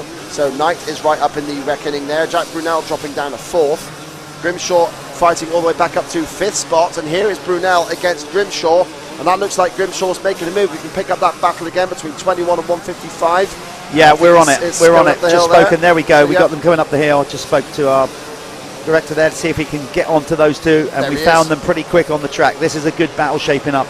Yeah, and Grimshaw and Brunel, two top British Championship riders in different genres, really. Well, they are, you know, obviously Tom is a out-and-out motocross rider. Jack has made his career as an indoor specialist, you know, different skill set. Obviously Jack's a great motocross rider in his own right as well, but they're close together at the minute, and I'm sure Tom wouldn't take this as any offence, but if you put them on an arena cross track, I think it'd be fair to say that you'd see Jack quite a ways ahead of Tom. Yeah, well and truly there, and yeah, 4th place now for Tom Grimshaw, so this is starting to defend his overall win for the event. This would put him on 8 points total as it stands, with Sam Nunn adding just the 1 at the front at the moment. That would have him on 11, so yeah, that means Sam would still have work to do to clinch the overall if it stayed like this. And of course Liam Garland has to make some serious progress because he is dropping now behind Sam in the points if it stays like this, but I suggest Liam might be a good rider to watch because he's trying to fight back and get in touch there, back up into the top 5. Across the line goes Grimshaw. Nunn's already gone through, 8 seconds clear of Liam Knight, and Grimshaw now up into 3rd place. Like we said, they're ahead of Brunel. So this is good riding from Grimshaw, looking to climb that overall podium at the end of the weekend, and it'd be great to see him up there in the lead of this race. Still dwarfing that 250. But riding it nicely there, yeah, up on the pegs. Oh, yeah. Yeah, no, he's looking good. You know, Tom's got a very efficient style. Always has. You know, right from back when I saw him late 65s, or actually midway through his 65cc career. Obviously then he was quite big then. And he shot up. and he was a very efficient 85cc rider. I guess he had to be because of his weight, you know, like he could throw it about a bit. Well, by that I mean his weight. What I mean by he was a big kid. Yeah. So he could muscle the bike, but he had to get all the gear changes right, keep the flow on and the momentum up on the 85, and so he's always been energy efficient. He's got good technique when it comes to that. Yeah, absolutely. Garland's up to 7th place at the end of that lap, and he's giving Jake Preston some hassle, so that'll be an interesting shot to see if we can. The 192 Ben Gillett is also under threat there from both Preston and Garland. Garland is ripping. He's making his way up quite good, so I'm going to try and cut to him when we see him in a minute. He's making roads. There he is. Have we got him on there? No, he's not on that one. He's swapped and changed. He's moving too quick. We've got the Swedish Supporters Club instead, which is giving there he is. There he is. Oh wow, great shot, and he's just moving up. He's already got past Preston. They go either side of the 112 there. 192. He's all over. He's, like I said, the red mist is down. He had that little slip off. He's angry. He blows by. And Ben Gillett, doesn't give him any resistance there. So Garland might have given him a bit of abuse, maybe verbally, perhaps as well, as he goes up there. So that is Garland up to 5th place, past then Ben Gillett. So doing his best to stay in this overall reckoning. This means he would just drop just 2 points on Grimshaw in this race, and they were tied going in. So yeah, this is saving Liam Garland's podium prospects at the moment. Nice line there, tucked to the inside of those ruts, leaving the left-hander, crossed the bumps and exited on the smoother part of the track. That's a gorgeous bit of motocross technique. They've done well with the graphics, the livery and all that kind of stuff, the livery. Sorry, they've got the kit looks good, the FXR kit all ties in very 90s. That's what we want. When I look back now on that era, you know, at the time you just didn't see it, did you? I look back now and think, what was going on, man? Somebody, most of the fashion designers at that time must have been off their head. I reckon some fashion designer just like perhaps spilt a bag of highlighter pens. I don't know why I'm thinking about that, but a bag of highlighter pens just got spilt over his clothes. Thought, I could put all of these on one shirt. Yeah, it probably did. You know what? They probably looked at their spreadsheet and saw the amount of colours. That'd be cool. Let's just throw all the colours into one design. Yeah, brilliant. Do it. Good times, the 90s. It was for me anyway. I had a cracking time. And that's the beauty of this event. Takes me back there. A little side story of that, you know, obviously racing here in the GPs back in the day. Here's a great little, I think it's a great little story of when we had the GP here in 96. Yep. On the Saturday, it was also the European Championship, football championship. Okay, in England at that time. So the whole country was buzzing, right? We, on the Saturday at the GP, was the day that we beat Spain in a penalty shootout. And when Stuart Pearce got, you know, obviously his own redemption for missing in the World Cup. The big screaming job, I remember. What a day that Saturday was here. That's the day when the beer tent was wild. It all collapsed. It came in. It was nuts. We had helicopters flying around. I was thinking, this is like, this is awesome. But I also thought, damn, I've got a race tomorrow and I really want to stay out and enjoy the atmosphere of it. But what a weekend that was. And that's what the Foxhill GPs were like. Yeah, it was, they were just epic. Yeah, I was there. We camped out as a family there, and I was 18 years old, but I had my parents with me, so it was a bit sad, really. But I did escape at some point, and I got told off when we got back to the van. So that was about it. But I had all that going on last night, actually. Not me, the kids. Can we stay out a bit longer? Oh God! If only. That was the one-lap board then. So this is the checkered flag being made ready here for Sam Nunn to take the race win. Another great performance from him, his 4th moto win of the weekend across the 2 classes. And Grimshaw, was that Grimshaw closing in on Knight? He did, he got very close to Grimshaw. Not close enough though. Here comes Jack Brunel. He's going to get a solid 4th on that big 5-0. And look at Garland, already up to the back wheel nearly of Brunel. So great recovery from Liam Garland to get 5th. And here's a good scrap coming on between Jake Preston and Ross Hill. That's the fight going on for 7th place. They jump down the hill together. They're going to reach this top corner in our shot very soon. There's Ben Gillett in 6th place coming up now, and Preston holding off the advances of both Ross Hill and Mitch Armour there. So the 3 of those riders come across all together, and it finishes like that with Gillett 6th, Preston 7th, Ross Hill 8th, and Mitch Armour in 9th. And then, across the line now, I think, is the number 100 of Luke Kennick. So there's your finishing order on screen. Saves me reading it out. Cheers, Jack. Cheers, Jeff. If you didn't catch that, it was Sam Nunn from Liam Knight from Tom Grimshaw, then Jack Brunel, Liam Garland, Ben Gillett, Jake Preston, Ross Hill, Mitch Harmer, and Charlie Hamlet in the top 10. And, oh, look at this on the screen there. Sorry, I just looked away. Somebody pointed that out to me. Number 101, really struggling there. I think he's a lap down anyway, or either that or he's got a different number. Oh, that's bad news. He's got 101 on his back. Different right. Yes, no, it's that's what happened to Luke Kennett. He did set the transponder off at 11th. Chucks the bike down. Rather, he can console himself with the news that he did cross the transponder line in 11th place. So Luke from the Isle of Wight. I think he's better say he's a little bit aggravated. Not quite. Oh, Luke, he'll calm down in a minute, you know, because he's enjoying life, whatever. Well, not now, he's not. But Luke's been riding a long time. One of my old teammates, actually, from back in the day on RTT Honda. Okay, that one's a wrap. We're going to go to a quick advert, and then we can come back again. We're going to show you some pre-recorded content from yesterday.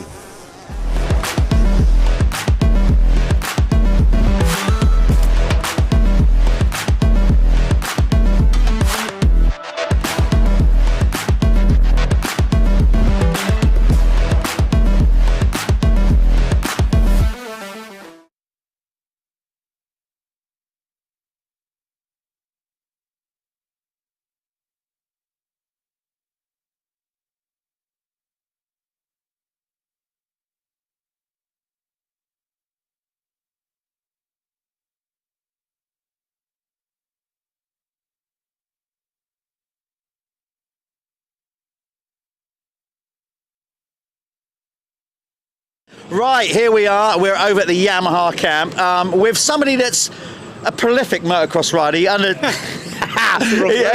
underestimates himself. Paul Denning. Paul, you've been involved in the sport a long time, obviously running Crescent, but you go more than that. You also obviously involved with the road racing side, so tell us more about what you do with that. Yeah, the day job is to run as Crescent Yamaha alongside Yamaha Motor Europe, the official World Superbike program for Yamaha, so we've been doing that since the end of 2015.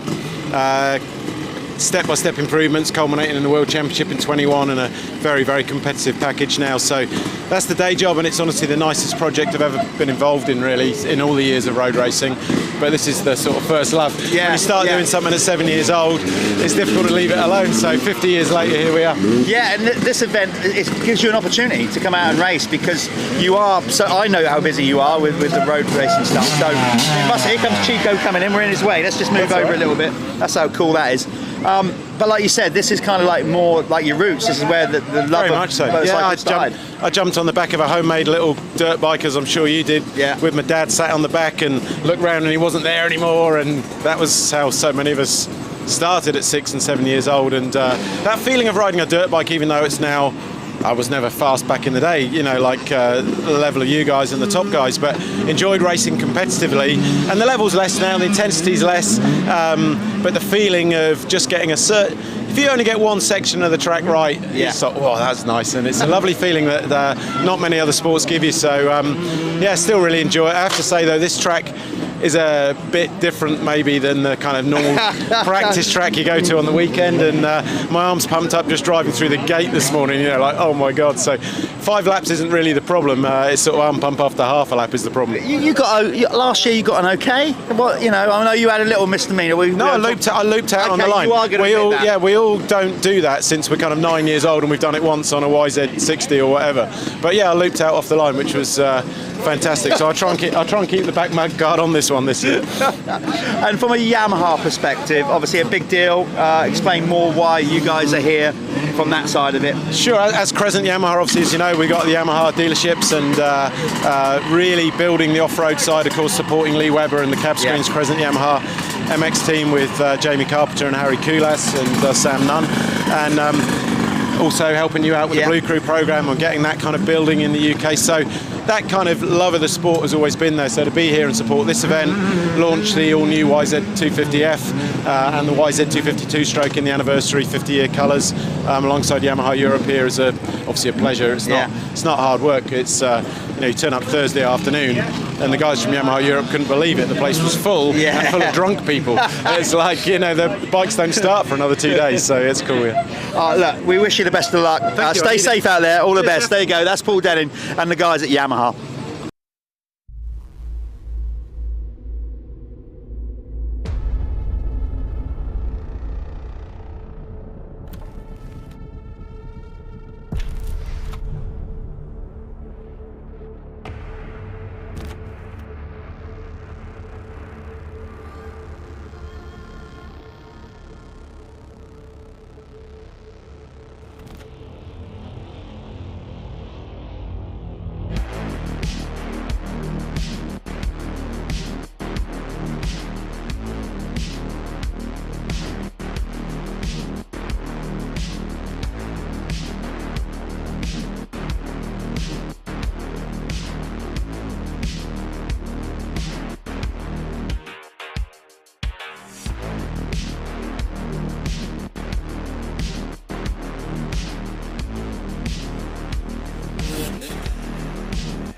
Okay, we're back. As you can see, good to catch up with Paul Denning again. A nice insight from somebody that lives both worlds. Started in motocross, loves motocross.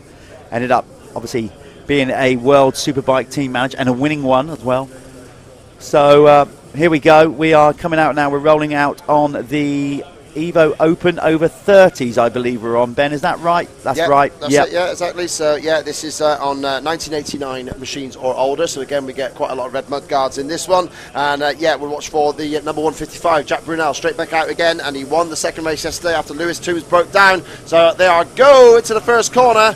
There's Toombs, number 66. And is that Billy McKenzie? Oh, No. I think it might be McKenzie. No, is it's it? not. No, I don't think it is. It looked. It could be Carl Jones, the number 2. Carl Jones rides number 2. So yeah, Toomsy down in the first corner. Oh no!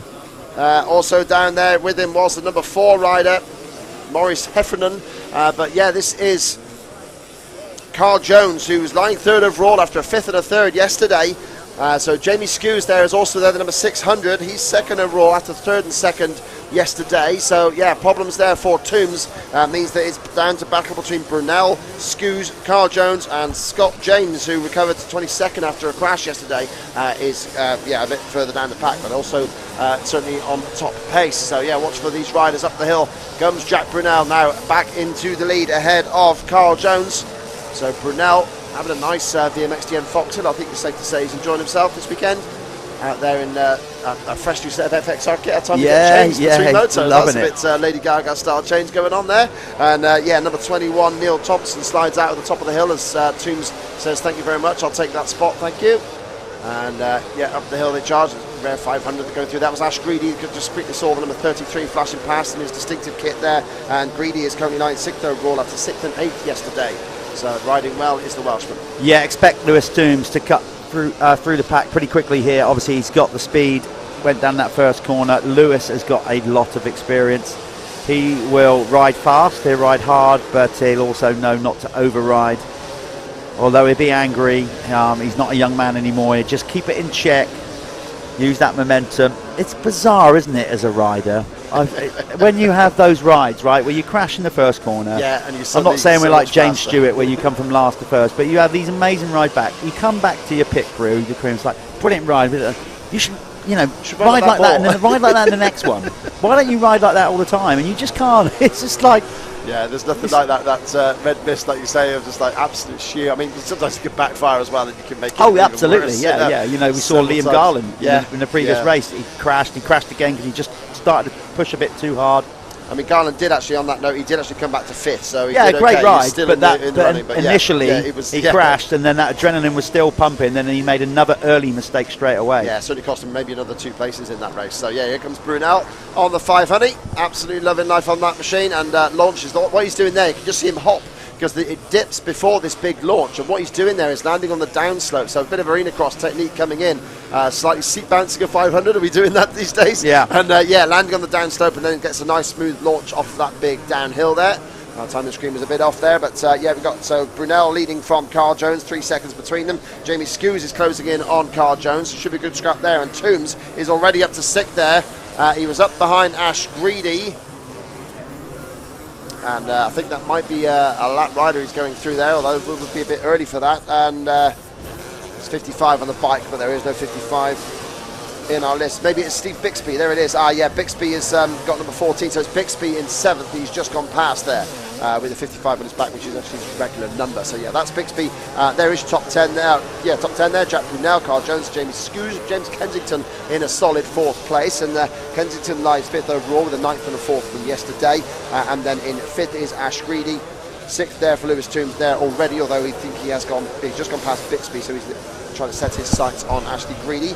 That could be a tasty scrap. There goes Greedy. There's Toombs. If he can follow number 66, I'll be very happy with that because it could be tasty. Ash Greedy is no pushover, even if he is on a, looks like a 1989, and yeah, this is the Evo Open class, so that's as new as you can get. He's on the 250 there, and Toombs railing the outside of the 500, and Ash struggling up that hill, but does clear to the top. But Toombs presses right to his rear wheel there. Behind them is Kensington, so it looks like this battle is actually for 4th place. So Kensington has lost out since they crossed the line.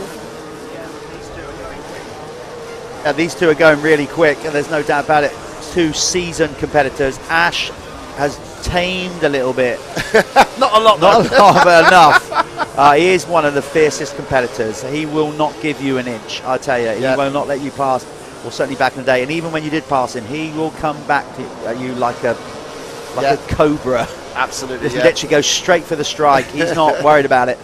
So, but he's definitely mellowed in age. Obviously, he's like a family man now. You know, he's got kids, all that kind of stuff. So, as Lewis, you know. So again, that's a different. You still got it. Of course, you still got it. You've got all that racecraft and whatever. But that, you just take the edge of it. It's a young man's get, you know, to a degree. Sure. These guys, obviously, you can ride motocross well into your 60s or whatever.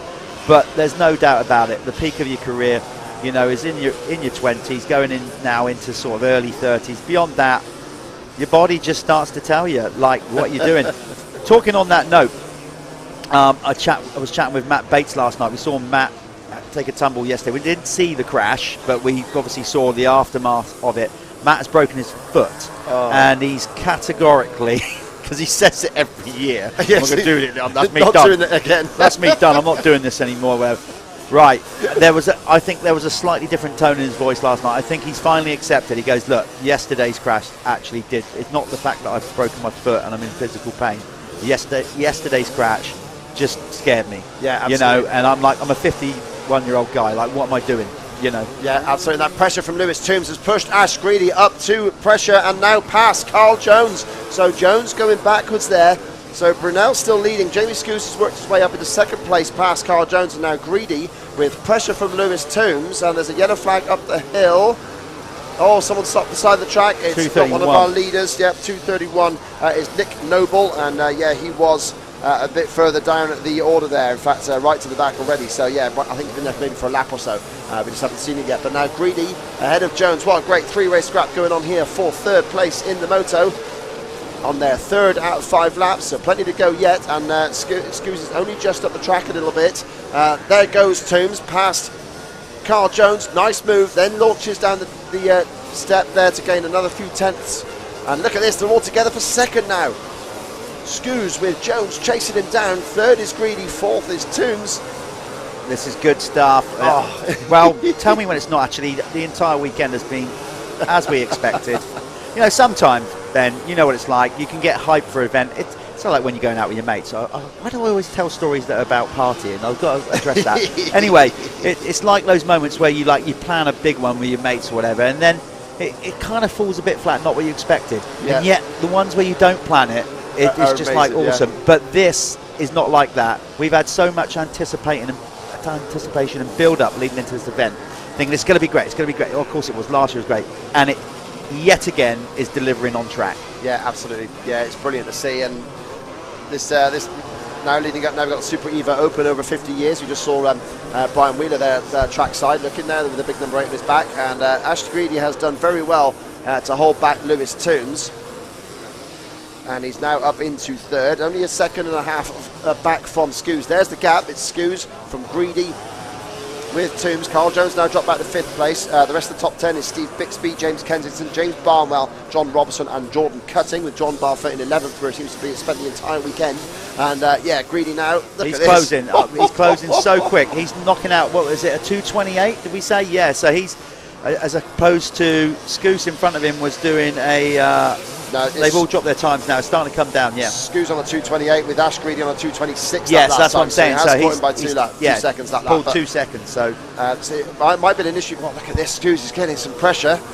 Read on the socials that Jamie had issues getting in this morning, and he's almost starting to believe that he might not have wanted to get in if he continues like this, with Ash Greedy snapping at his heels and Toombs not far behind either. You've got fastest man on the track is the rider back and forth, number 66, Lewis Toombs. He is pushing them all along at the minute. His camel bib flapping around behind him. So he's obviously, the strap on one side has come loose. Okay, look at this. He's going to get the run up the hill. You're going to see him come in with a load of momentum. Look. Oh, the big front. Not quite. He had to back out of it there, or he might have landed right on Ash's last back wheel. So, yeah, getting close now. Toombs pressures, launches down the hill. Oh, it's a bit further. Oh, blimey, that was close. That was not far away. A lot of trust with all these riders in the direction they're going. And that's the other thing at top level racing. You really do put a lot of trust in your competitors on where they're going. You know, they're just brilliant athletes and riders. All of these guys, they might be amateur these days, as in their part-time. They've been through the best of their pro career and whatever, but got a day job now, and all that stuff. But still, all the old habits, the muscle memory starts to come back. Look at Scoose there, just casual, like looking over his shoulder. Got a family connection there. He goes out with my cousin. Okay. So he's virtually family. He's dating a Hudson. So yeah, that's good to see Jamie out there. But yeah, it does mean that I get some of the inside track on their issues getting into the circuit was a bit problematic this year. So he's not had a great day so far, but he's there in second place. I just remind you, this is 4-second spot, and Jack Brunel is 11 seconds up the road. Keep it consistent with 2 minute 26.8, which is pretty much bang on his best lap as well. Yeah, Jack is just now going down through the valley, so that gives you an insight. He's already down this next section when you come down here and down so by the time these guys hit this jump, Jack will be turning the corner and going up the veranda. That's properly out of sight in the lead there. Still behind these guys, it's Jones in 5th, Carl Jones that is 6th with Steve Bixby, 7th James Kensington, and just coming across the line about now in 8th is James Barnwell. There's Jack at the other end of the veranda, like we said, powering that big 500 up the hill. That is so fast down there. When you go through the bottom of that valley, you feel the G-forces. You do. You genuinely do. Your whole body compresses into the seat. Great bit of camera panning there. Thank you, gents. That is superb. With Scoos now getting pressure. Greedy doing all he can. Slightly underpowered on that 250 against the two 500s around him. These two have stepped it up. Yes. Basically, Lewis was pushing those two along, and now these two have realised that he's coming, and they've actually just pulled away a little bit from Lewis Toombs, although Toombs comes back now. Look at the dark clouds looming. Oh my days, I can just see in the background. Okay, so yeah. Look, lap traffic. Side of a lap rider. Oh my lord. How did they stay in the same order there? I do not know. Number 79 then suddenly had an absolute ripper. He's not on our screens. I'm not going to bother looking, but it's getting very close here. It's the last lap as well. This is lap 5. They've already completed 4. So Brunel holding it nicely out in front, dancing around on the pegs, and it's tricky there. We want to see the leader across the line, but we need to be looking at that battle because it's getting close. It's still Scoos from Greedy from Toombs. They're almost wearing the same shirt. They're in this sauna together. Amazing work. Scoos still holding him back. Greedy not able to get by, of course, slightly underpowered, as I said, but yeah, Toombs on the 500 can't get past Greedy either. Oh, Greedy looks back there. Ash looking back as well. The quick check. He knows there's 2 switchbacks coming. There it is. Checkered flag. Okay, we're going to follow this battle to the flag. Brunel's in, takes the race victory. Who is going to get second? Greedy. Oh, look. Okay, so there goes Scoos, and Greedy holds on, so it's stayed there. Wow. Great stuff. Fantastic action there, and Scoos reinforces his second place overall. Jack Brunel reinforces the lead overall. The best lap, best time on the last lap. Thanks, Elliot. There was done by Jamie Scoos, so he really pulled it out of the bag there, dropping his lap time by a good second in that last lap to 2:25.4, the fastest lap of the entire race by anybody. Amazing work there. So yeah, great work from Scoos. Greedy 3rd, Toombs 4th, and just coming across the line now is the number 2 of Carl Jones. Yeah. That's the top 5. We're going to put that one there. We'll come back to you in a while with the actual final race result. Bixby comes in 6th. We are now going to go to another quick advert, and then we'll be back with more from behind the scenes here at Foxhill for the VMXdN 2023.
for the players.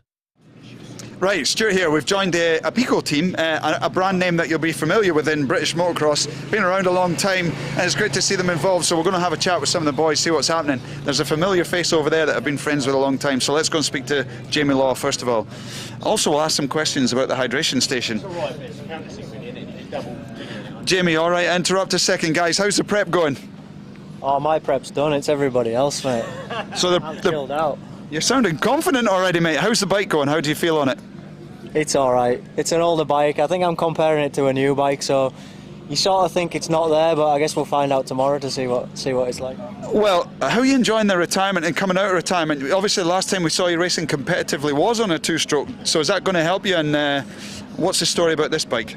Retirement? Well, you'll know all about that, Stu. It's a weird one. You've got like a love-hate relationship with retirement, haven't you? Like, you love the time at home, but you kind of hate the time away from it as well, but the body tells you when the show's over, doesn't it? Yeah, I'm a few years ahead of you, but I mean, hey, we all still love being involved. And what about this event, isn't it just phenomenal?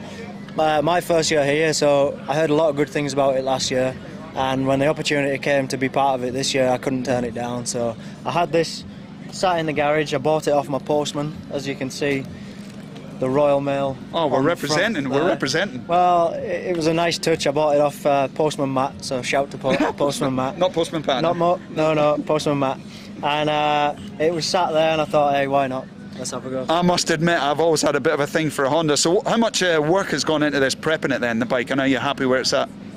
Well, the bike was in good condition anyway. It was still on original chain sprockets, brake pads. Well done. Like, it was mint. Well done. But the first time riding it, everything started rumbling because it had sat for a lot of years, so it needed stripped down, new mains, rod, piston, everything. So it makes you think you might as well have bought a dog anyway, so and done all the work anyway. Hey, well, it's looking well. What category and what are we looking for? Who you're up against? How do you feel you're going to fare in amongst this competitive race? We're in the team race, obviously with, I think we're called Pico Veterans. So there's me, Matt Burrows. Yeah, you certainly qualify for that, yeah. Yeah, definitely, and Martin. And to be honest, I've seen there's a few good names in our class, but I'm not really looking. We'll just go out and enjoy it and see where we are. Well, yeah, track's looking great. Glad to see you back, mate. We've always had a good connection, and we'll be cheering for you the weekend. Well done. Thanks a lot. Cheers. Right, let me see who we got. This Husqvarna from Martin Barr. I can't see Martin right now, but where we got team boss like Dylan, he's trying to escape.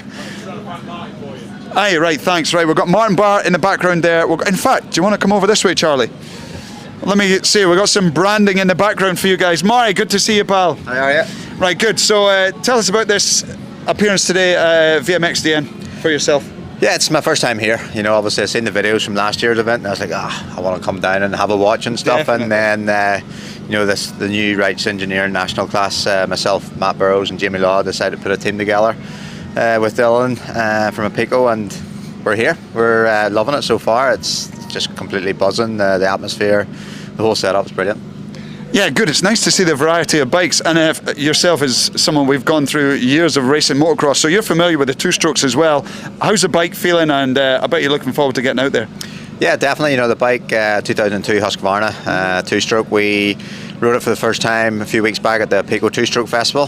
First time I've rode a two-stroke in 13 years, so it was nice to get back on one. And straight away I felt at home on it because, you know, back in my day when I started my pro career, I was on a 252 stroke. So it brought back a lot of memories, and you know, I can't wait to get going tomorrow. You know, as I say, the atmosphere is good, the track's looking brilliant, and I'm looking forward to a good weekend. Ah, brilliant. Hey, there's going to be some atmosphere with a crowd around here. So going into the actual bike, yeah, like you said, I remember actually when you were on the two-stroke all those years ago. Do you feel you're in a good shape right now? It's funny talking to your teammate Jamie. You guys have been around, done plenty gate drops.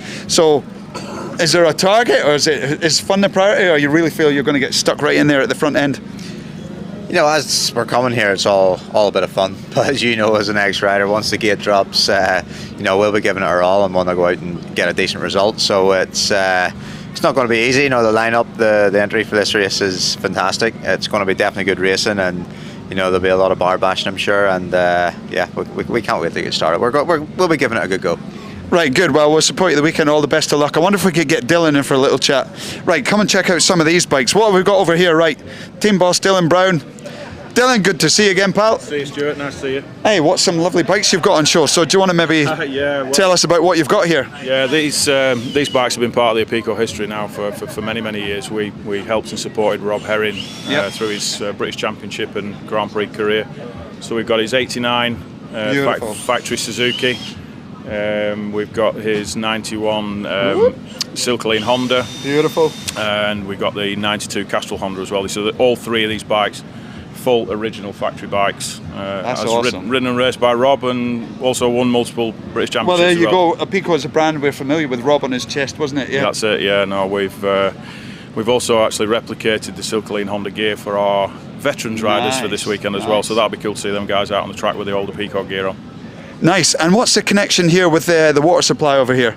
Well, what we're doing here in conjunction with Ice Valley, which is a good friend of ours, we are trying to raise some money for the Northwest Air Ambulance charity. Well done, yeah. We've done it for several years now, and you know, we all know that the air ambulance is vital in our sport. So we try and do our bit to give them some support as well. Good on you, very good. So if people want to come in past the Apico tent and come and have a look and get some water and support the Apico team. Right, Dylan, all the best of luck for the weekend, mate. Thanks very much. Good to see you. Good to see you. Have a good weekend. Cheers.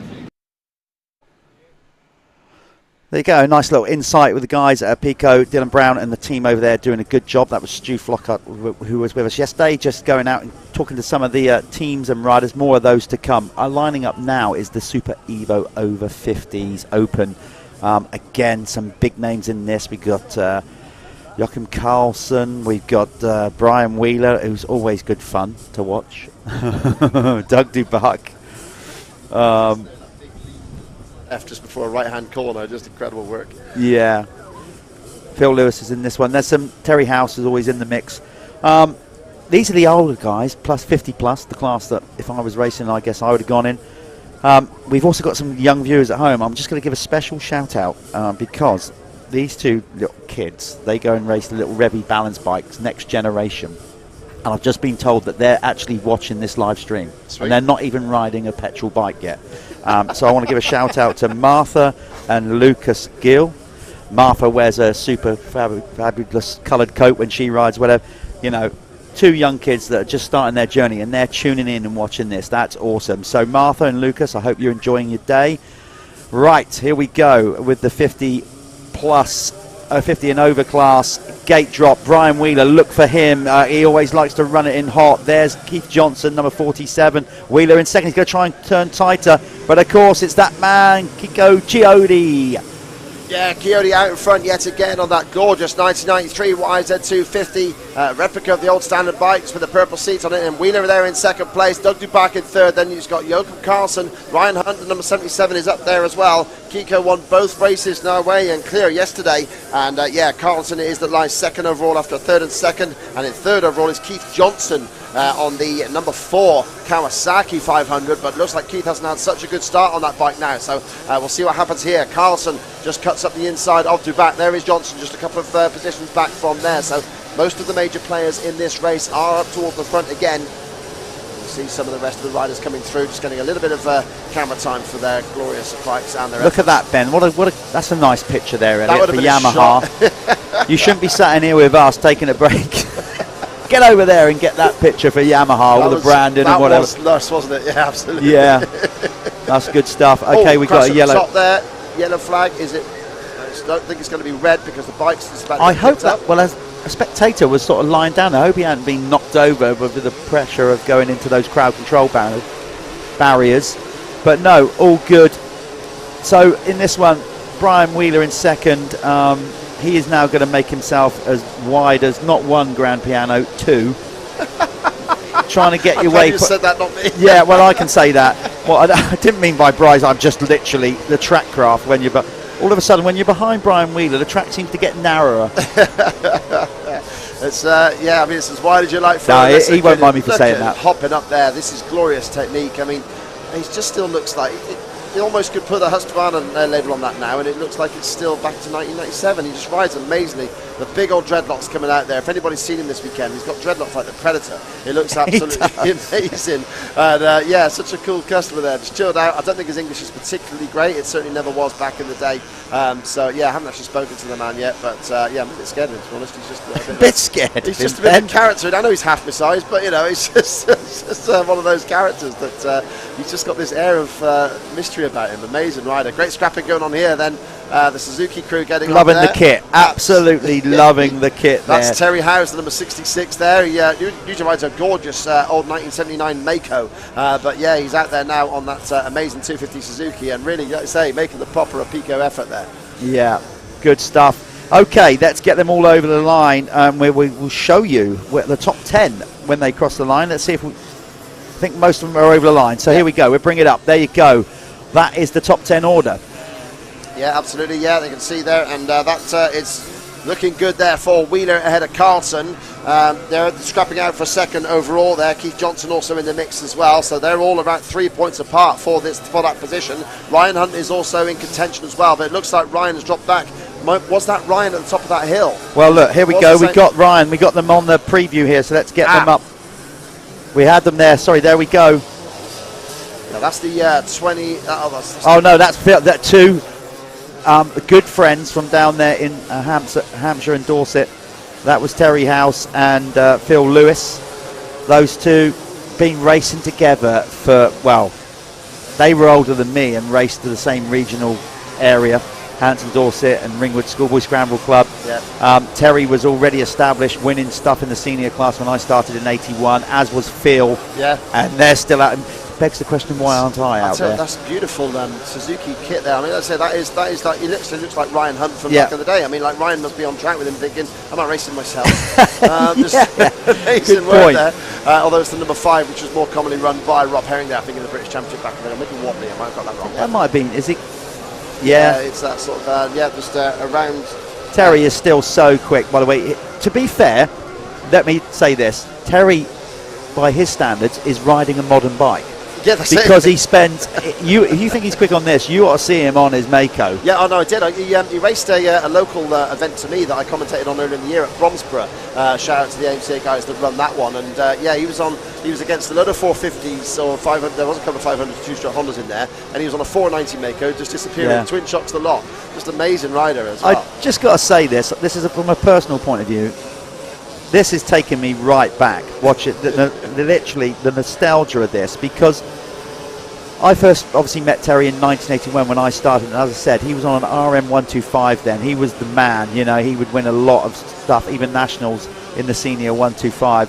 So just to see Terry back out there on a Suzuki. Yeah, it's brilliant. Man, I'm getting a little bit emotional, I've got to say. So careful, Jeff. You're I am. Well up here on me. That he's just gone past Gerard Zundorf in that lap, and then he's working on getting past Martin Beddoes there. Is in shot, the 961 Honda rider, and he's gone past Beddoes there, and that puts House up into 8th place. Jolyon Dutton is next on his checklist. He's only a second and a half back, so if we stick with Terry, we might well see him advance further still past Jolyon Dutton, but then he's got about a 10-second gap to catch up to Gary Hopchoff in 6th. Doug Dubach is in 5th, and Keith Johnson has just gone past Jurgen Carlson for 3rd, with Brian Wheeler 2nd, 10 seconds back of the flying Kiko Coyote. This is House there, closing in on the number 4-1. That is Dutton that he's trying to pass now for 7th in the race. And yeah, great work there. And this is the Super Evo class, so it's 1990 to 96, and you're almost seeing a 1990 Suzuki work on a 96 Honda. So yeah, we're looking at the two further ends of the spectrum here, the bookends, if you like, of this Super Evo category. Just before the aluminium frame became a thing, so that's why it stops there at 1996. To make sure we just see those standard steel framed machines. And here's the battle for 3rd place. This is Keith Johnson and Joachim Carlson disputing that one. Johnson has gone past Carlson on the last lap. He was about a second and a half faster than the Swede, but up goes the Californian up the hill, looking great. Yeah, Carlson, as we said yesterday, just fantastic addition to British motocross in the mid to 90s, late 90s. such a cool guy. To be fair, most Swedes are, aren't they? And the other thing, well, they do, aren't they? They're just sort of laid back. They're really cool. They speak better English than what we do. They make better pop music than yeah, we you know, like and Yoki is just like so chilled out, calm, but was just always a really respectful guy. Certainly to me, you know, when I was racing him, always had time for a chat and that kind of thing. So it's great to see Joachim Clausen back out there racing at Foxhill on that RWJ Honda, which is what he used to race back in the day, of course. So brilliant stuff. And as it is with Keith Johnson, we've said before, you know, still going strong. One of the seasoned vet riders in America, and it's great that he keeps coming out. Of course, we first saw him when this event was, before it was rebranded as an Evo event and at Farley, and he stuck with it. Good friends with Wobbs, etc. And now Dave King comes over virtually every year. Yeah, absolutely. Brings some real value to it all. Yeah, great stuff. Yeah, a quality rider in his day as well. Back in the late 80s, he rode the AMA Nationals on Kawasaki. He's also a factory KTM rider. I think it was one of his last big rides there, I think in 91 when they were minty green. So, yeah, he's a quality campaigner, certainly has been around the block at the AMA Nationals. And as Coyote just works his way past Suzuki rider there, number 221, and that's Tony David, just going down to Leslie. Like I said, that shot there with the Yamaha, it's gorgeous, isn't it? You just need a shot up there for sure. And like all good riders do, honestly, it looks like he's on an outlap. Yeah, it looks like he's riding to work. I mean, it does. It looks like he is actually going. How is he leading? Because when you watch him, it looks like he's going half the speed of some of the others. But that's the good thing, just keeping the momentum. Didn't even bother sitting down there. No problem at all.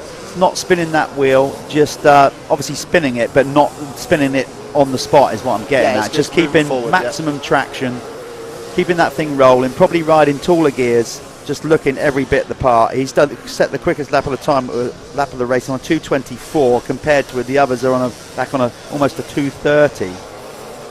Yeah. Okay, so quickest lap. Oh yes, Scoose in the last race was doing a 2:25.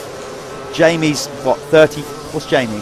Yeah, about 30, 32. Yeah. Like that. Yeah. So Chico got about 10 years, but obviously that's the difference. He's a world champion. Jamie's not. Sorry, Jamie, just to rub you. Nearly 20 years. Yeah. Yeah. But that just goes to show, that's world class, world championship quality you're currently watching right now. Yeah, absolutely. Look at the beautiful star launching down there from Coyote, and yeah, behind him, nearly 15 seconds back now is Brian Wheeler. I think Coyote's just about to take the one lap board to go. I would love to think, please let this be true, that of course he's come here, he's having a great time, he's won here at GPs or whatever, he's winning this.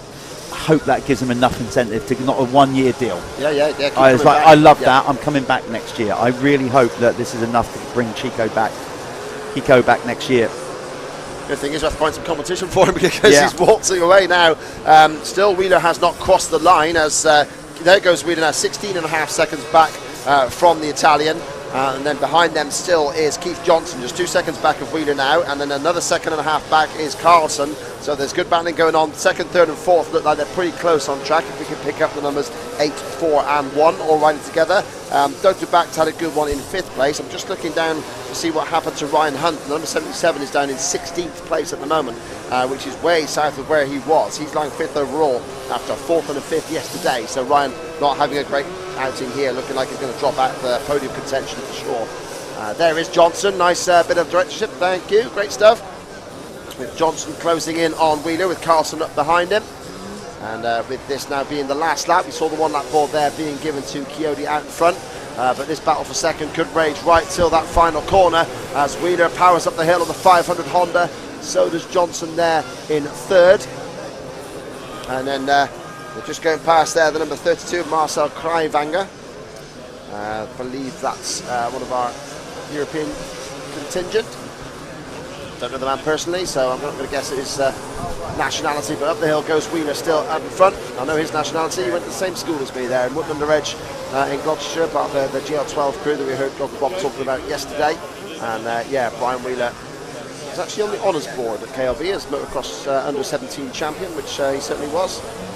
And yeah, he perhaps been practicing at a practice track there on his Mako when he wore number 10. And yeah, I was so scared about being blocked past by him that I actually outbraked myself and went into the hedge. But there we go, that's the Wheeler crew for you. I don't think he remembers that, I certainly won't forget it. But yeah, Wheeler in second, Johnson third, and this is getting close now. They've left Carlson behind as the crowd support is audible for the battling Wheeler, local boy of course.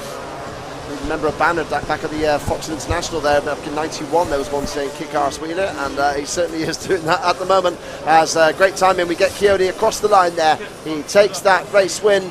Wonderful stuff. And then we cut back as Johnson's just made a move for second place. Wow, great work from the American.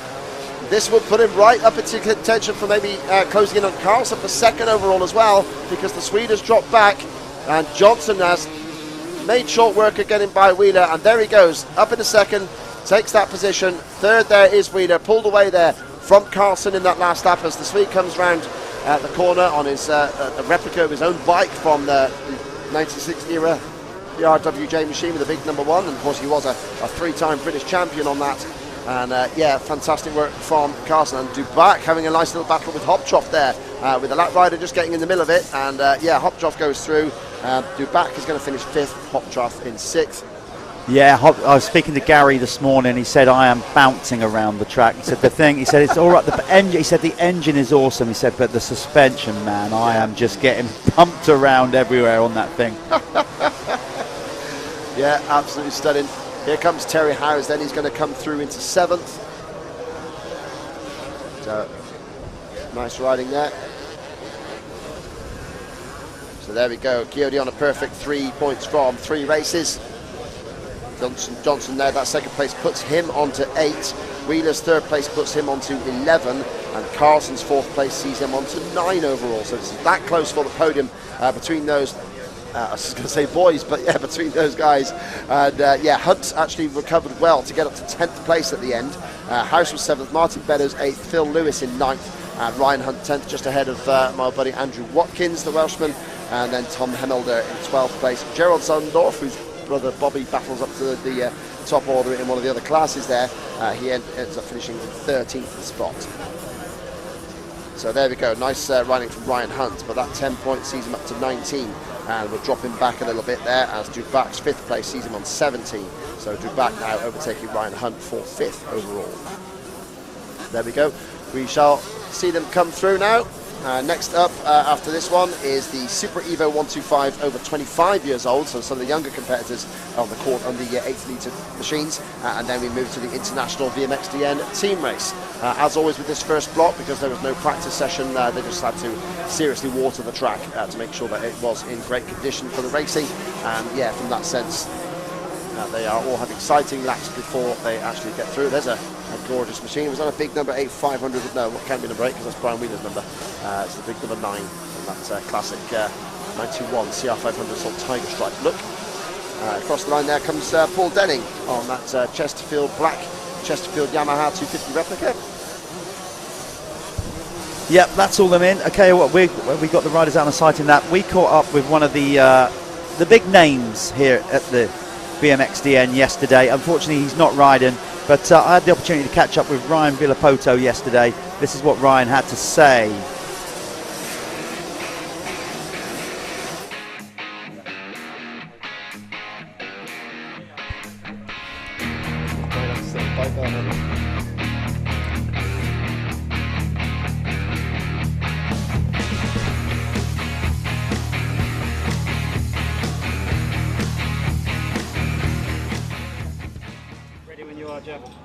Okay, as always, you come out to this amazing event and you see some bystanders walking around. I bumped into this guy, somebody I've met before. No, actually, he's pretty good. RV, Ryan Villopoto, you're back. Unfortunately, not riding for our sake, but to explain the reasons why. The right call by the sound of it. Yeah, you know, it's had an unbelievable time here last year.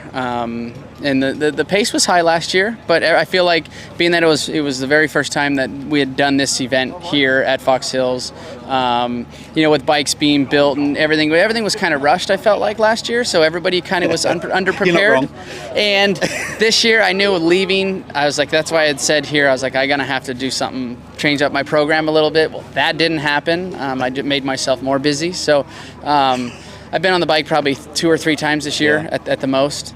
and I figured it was in my best interest to not ride. I mean, I'm definitely bummed about it because I had a ton of fun last year, but smart decision. But I still was coming over, you know, to hang out with everybody and you know, watch some good racing. That's the legitimate racer. If you're going to race, you want to race to win, right? Exactly, yeah. And look, I didn't win a moto last year, but I had a hell of a time racing. Yeah. You know, we were lucky enough or fortunate enough to Team USA win. But like I said, I didn't win a moto, so that wasn't a problem for me. I just want to be able to ride the pace that I want to ride, but also safely. And I knew that where we were headed with, you know, how this thing's evolved. And I was over talking to Mel already, and he's like, oh yeah, I've been testing suspension and this and that. And you know, so yeah, I kind of knew where I was going. So I just figured I would come, you know, have a ball. And you know, we checked out, you know, London for 2 days. And then, you know, now we're down here and we're just having a blast. In many ways, now you're not actually out there, you can even have more fun with the bench racing and rip the guys and kind of tell them where they're going wrong. That kind of banter is going to happen. Yeah, always, you know, and we have, it seems like, you know, like I said, it grew a ton from last year. You know, we have, you know, we're going to have, you know, Pulp's here, Steve's here. We're going to get, you know, we'll all get on the show. It's not only going to be myself, but it's, you know, Mel and Tommy and, you know, everybody's going to come up. That's going to be cool. Through the rank, you know, through the deal there with Steve. And, you know, we have a pretty big American presence here, just, you know, coming to see this, you know, this event. Along with myself, you know, Brownie and Steve coming over now, and it's growing and it's great to see. Not only that, obviously you can get yourself in a position to race because you've taken on other commitments. Tell us quickly about what you're doing, because you're now training obviously a protege that's come through that was very much like yourself. You're now trying to give him some guidance to get to where you got and win multiple championships. Yeah, exactly. Tell us more about that. Yeah, so, you know, obviously busy, still really busy with Yamaha and doing that side of it.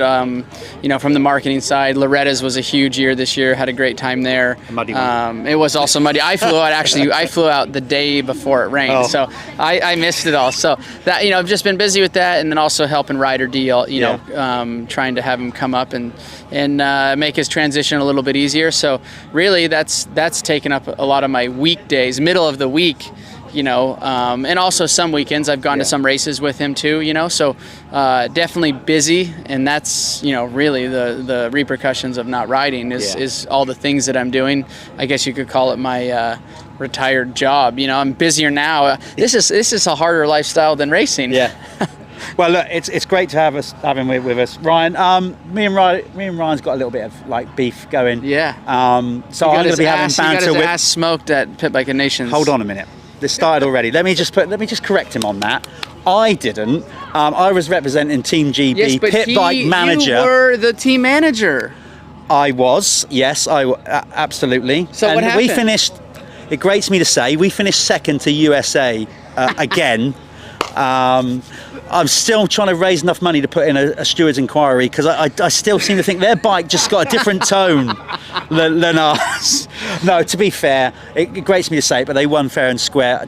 He was pretty tidy, but you've got some amazing teammates as well, haven't you? Oh yeah. But I think there was a couple of them. Did you win your race? I don't think you did. No, there was just thought I'd get that in there. What it was a Brit that won it, wasn't it, or was he a French guy?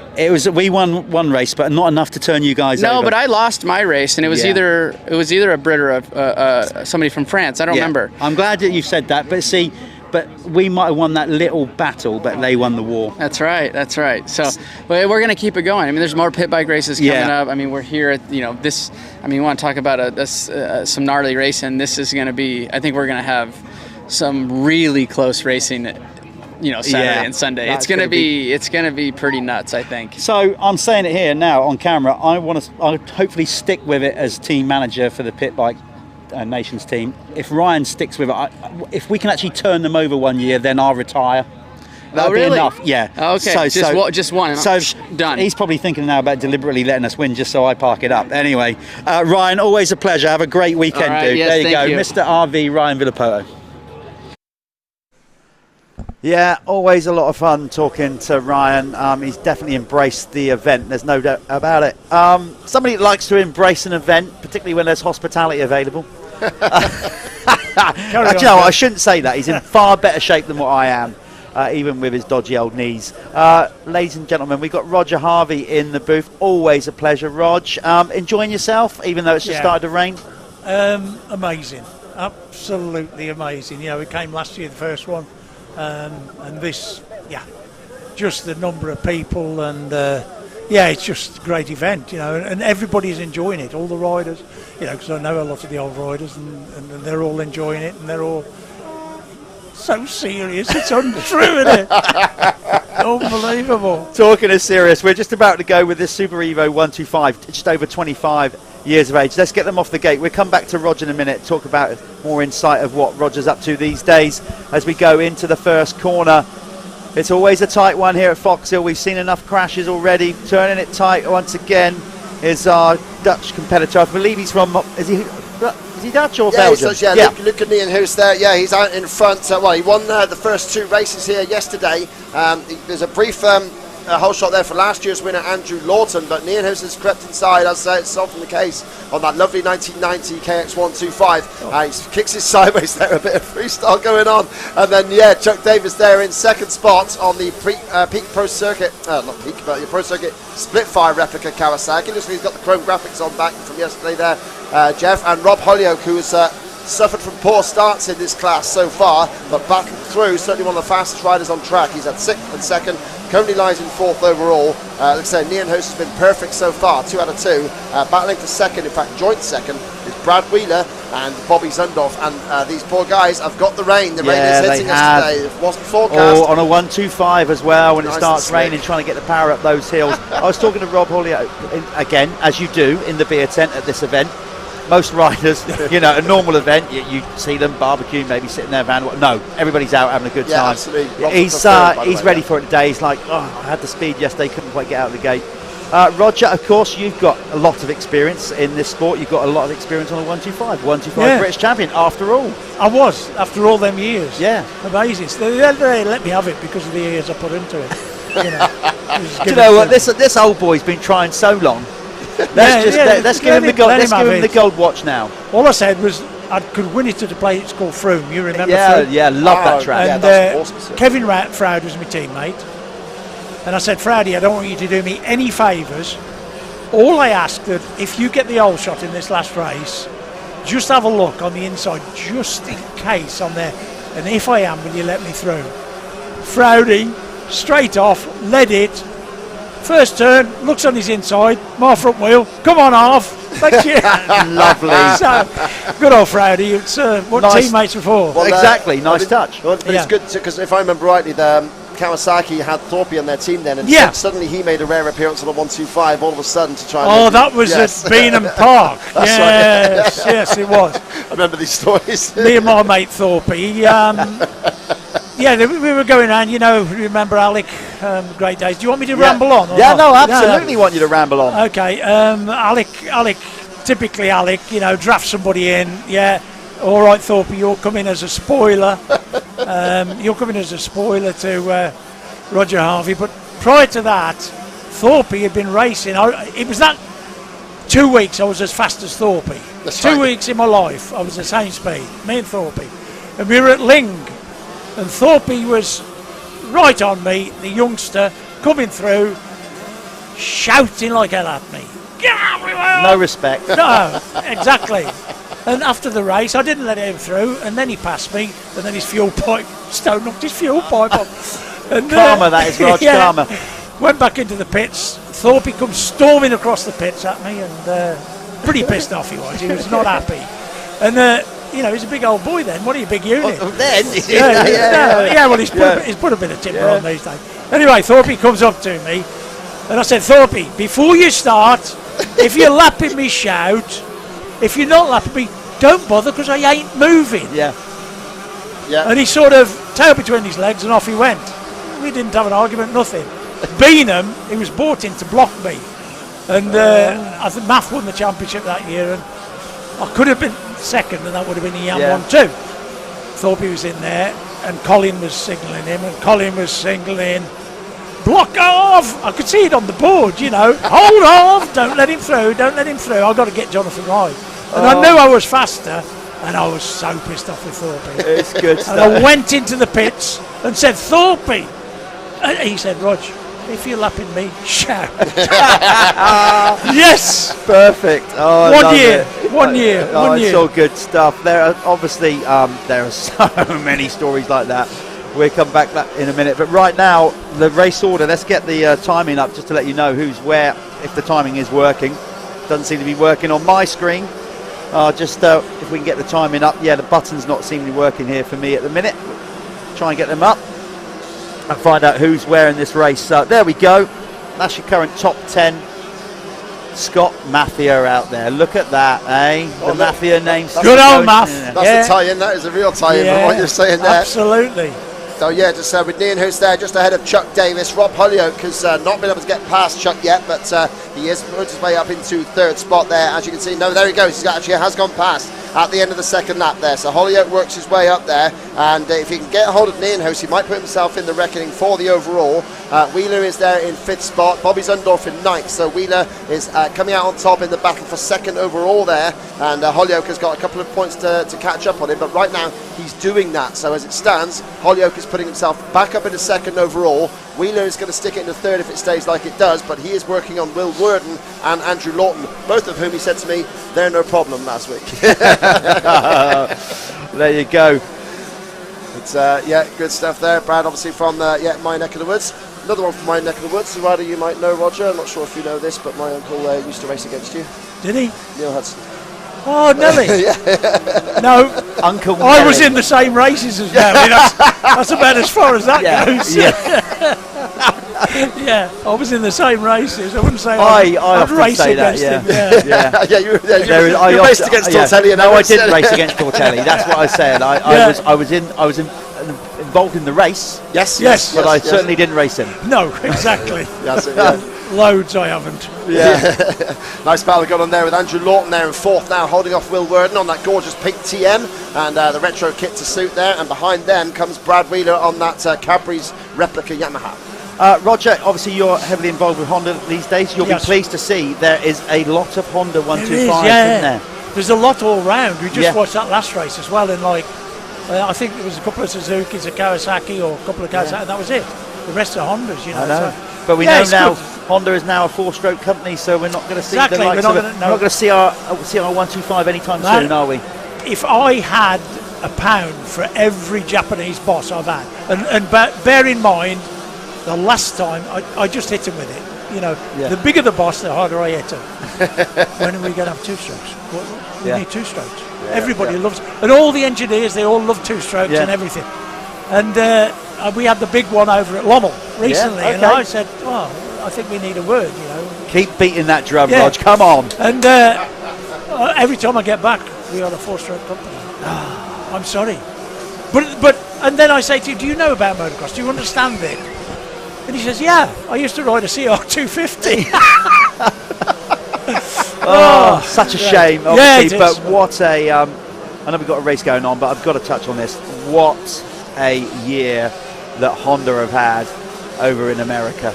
I just watched that final last Hey, night. without giving the result. No, let's give the result away. If you haven't seen it, tough. Yeah, spoiler warning. Spoiler warning coming. Mute Indeed, it now yeah. if you don't were want to know the saving to watch it results. till you got home or another time, unlucky, because we're going to spill the beans on what happened in the AMA yesterday.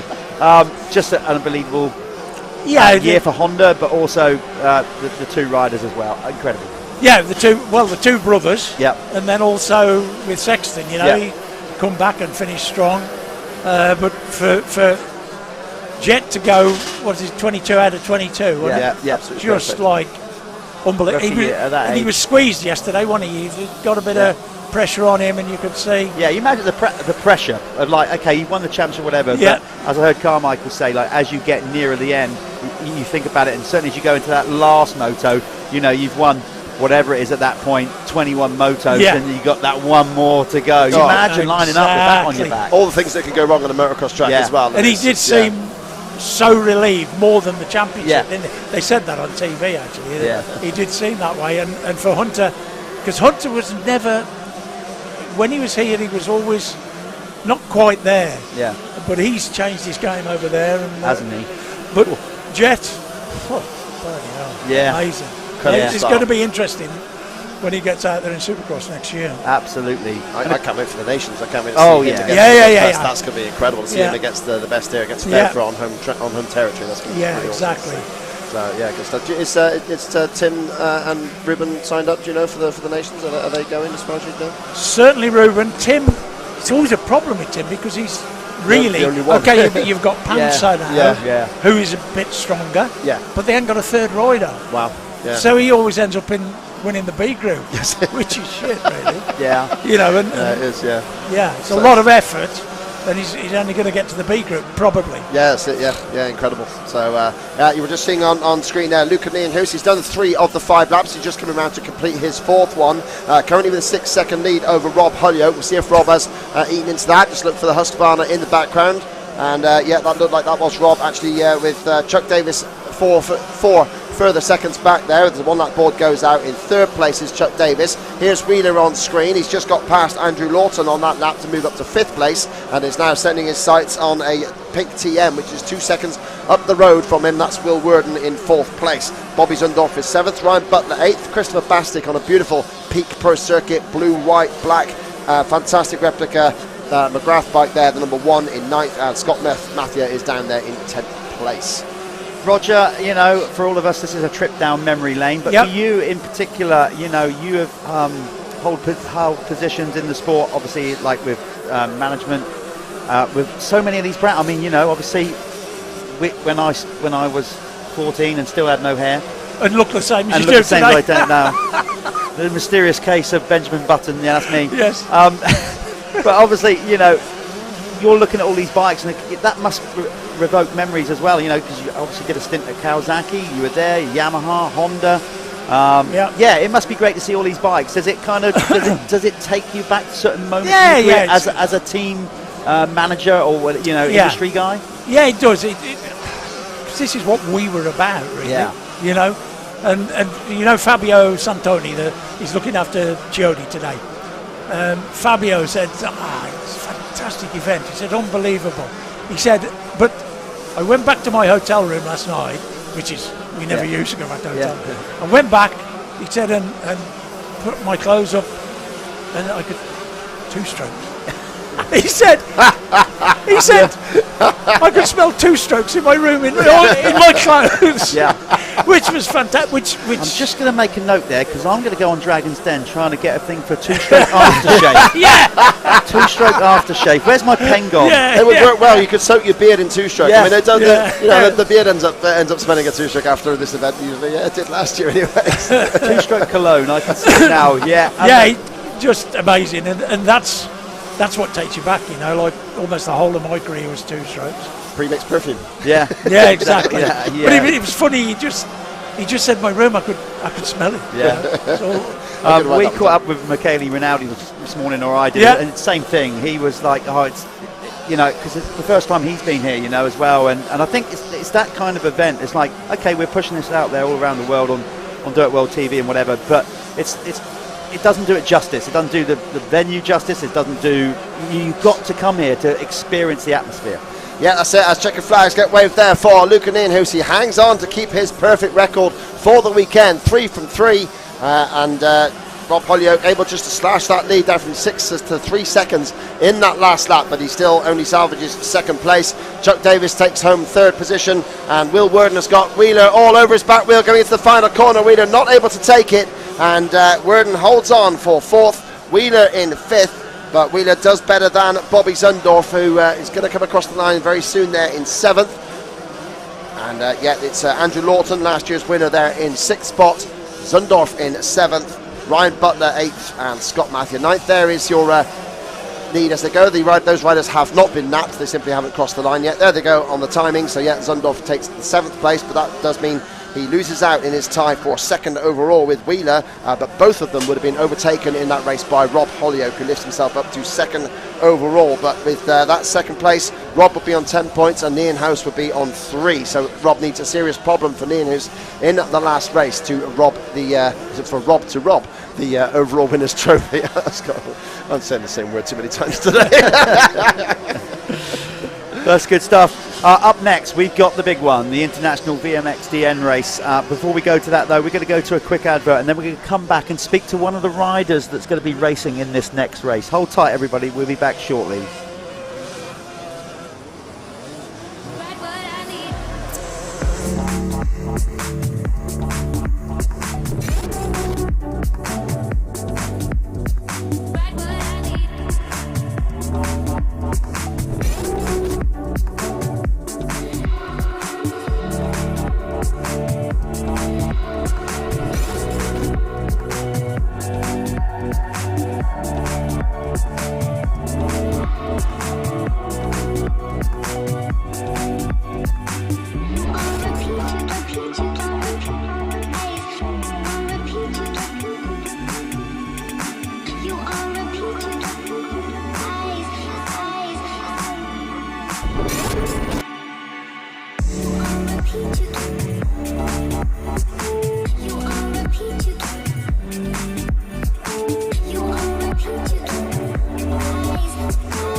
Right, here we are. It's Sunday morning. We come over here to catch up with Mel Pocock to ask how yesterday went, to find him on some new apparatus. Explain what's gone on here, mate. I've opened up the old door this morning and seen a set of crutches on the floor, so I was like, halo. 4 laps into the first race, I just clipped my foot on this bank down here, and I just wrenched my foot right round. I seriously nearly pulled over straight away. It hurt that bad. But yeah, come in. I've luckily got Julian here, my physio, that's worked on it. We managed to strap it up and get out there and race too. But whether it's broken, I mean, that. Can you see that, Charlie? I mean, yeah. Whether it's broke, let's be honest. or, like, I'm not damaged. It's one of the two. But we'll strap it up and get out there today. We've got a job to get done, haven't we? So that's the thing, right? We've come over. You'd think he's not riding. Oh no. So clearly, well, courage, 100% amazing commitment to that, but you're also a little bit insane. Oh, I don't know. Got a big heart, maybe. Yeah, But no, we've got a job to get done. Like I said, we got to win, haven't we? So I'm part of the team, and yeah, Tommy was all pumped about beating me in the second motor, and little did he know I was in agony out there. I was like, mate, it's honestly so sore. So let's just say, Tommy only just beat a bloke with a potential broken foot or ankle. It's sore, but it will get strapped up, and hopefully there's a chair up there I can sit down before we get on the bike. But yeah. You do realise you're rapidly becoming the kind of story of the VMXdN over the last couple. Yeah, you are. Come on, it's awesome. Mel, we obviously wish you the best of luck with that today. You got any painkillers? I have. The missus has got some actually. I'll try and get some for you. Yeah. Good luck with that, and we'll be rooting for it. I'm going to be ridiculously biased over there in the commentary booth. We're all up the Brits. Let's get it done. Yeah. We've got a job to get done, and hopefully get the win. Well done, mate. Mel Pocock, everybody. There you go. There's Mel. A bit of insight. We didn't know that. He continued the race. It definitely looks like he might have broken his foot to me. I mean, that thing is aubergine colour. Yeah, he finished 7th with that.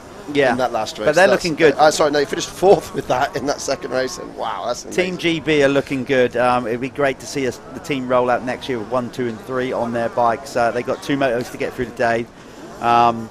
It's looking good. Roger, team events. You was part of a British team. Yeah. On how many occasions? Just the once. Well, in them days, he used to do a 500 one you had and the a trophy donations. Yeah. So I did one motocross, one trophy. Yeah. I was the old boy, you know, the one that had just banked some solid results in. Yeah, the banker. Yeah, you know, because they knew I'd finish. I did say banker. Careful. Yeah. I think they might have called me other words as well. And they did, yeah. They wanted somebody like that, so it was Watson, Watley and Thorpe. Yeah. And Belgium, where we finished 3rd on Glory the podium. Days. Angro, was it? Angro. Yeah, that's it. Yeah, nice one. We finished, we were on the podium there, which was quite a surprise, actually. And then the 250 was in Czech Republic, and it was just at the time of Thorpe's first lad, and like it was like Thorpe was trying to get in contact with home to see what was going on, and mines weren't on it, and we said, "Oh, don't worry, these boys will tell me if you want to go to the race." No, you crack on. These boys, Watson and Watley were in the first heat, qualifying heat, and I said to Thorpe, we were watching, I said, we're all right here, we haven't got to do much because the boys will get off and get us qualified, you know. We just like need to put a steady result in the second one, but we don't need to push anything. They were shit. They were terrible, and they didn't qualify. And then you could honest feel, assessment, I'll give you that. Yeah. And they were coming, and as they were going, and you could feel the pressure coming on. And I'm saying to Thorpe, you better start concentrating because we got to do it now. And we did, fortunately. But we didn't. I think we finished just off the podium. But yeah. Great. Well, just glory days. The names you mentioned there, obviously UK motocross want to try and start getting back to that. That's a different conversation altogether, and arguably a political one. How we're going to start generating more British talent. We need more British talent going back to racing EMX. We need somebody who knows what they're doing to get involved with the young kids. Yeah. Do you know anybody? No, not me. Okay. I don't know anybody in the UK that would be. No, there's plenty. That's the trouble. There's a lot of people who could, but it's the politics of it. It's getting it to that point. Yeah, stop stirring the pot, Roger. That's my job. Coming in here and treading on my toes and winding things up. But we do. You're absolutely right. We definitely need a rethink. Well, it's good what you've done, what you're going to do with the boys. You know, that's great. Yeah, I'm looking forward to making a start on that big time, and hopefully, you know, we can get more and more people doing that, more manufacturers getting behind British talent in the UK, and that's all good stuff. All we need is one good one. Like we had Noisy come up, and that dragged everybody else. Thorpe, Cautious, he was, dragged them on. Yeah, there are some talented riders out there. We have got a little kid in the UK. He doesn't race in the UK, and that might be a good thing. You know, he's already, I shouldn't be saying that, but that shows the route through little Harry Dow, who's down there just moving up to the 85s. I believe that kid's really got something. Right. Yeah, one to look out for. Keep an eye on him. Yeah, he's absolutely ripping. Does a lot of races in Belgium and Holland, and just won a race at the Junior Worlds as well. Arguably should have won both of them, but had a problem in the first race. What's his name? Harry Dale. D-A-L-E. Yeah, definitely. I saw him in Czech Republic. Yeah.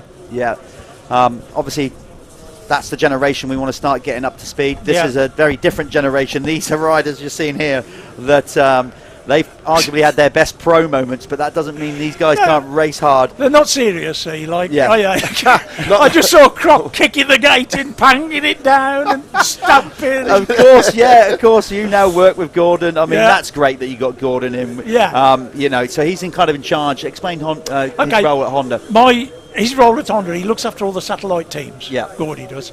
So it's not an easy job. He's, his budget. Now they've taken that under the HRC, so he'll still carry on and do that under the HRC umbrella. Oh, cool. So it's mine. I'm just two riders.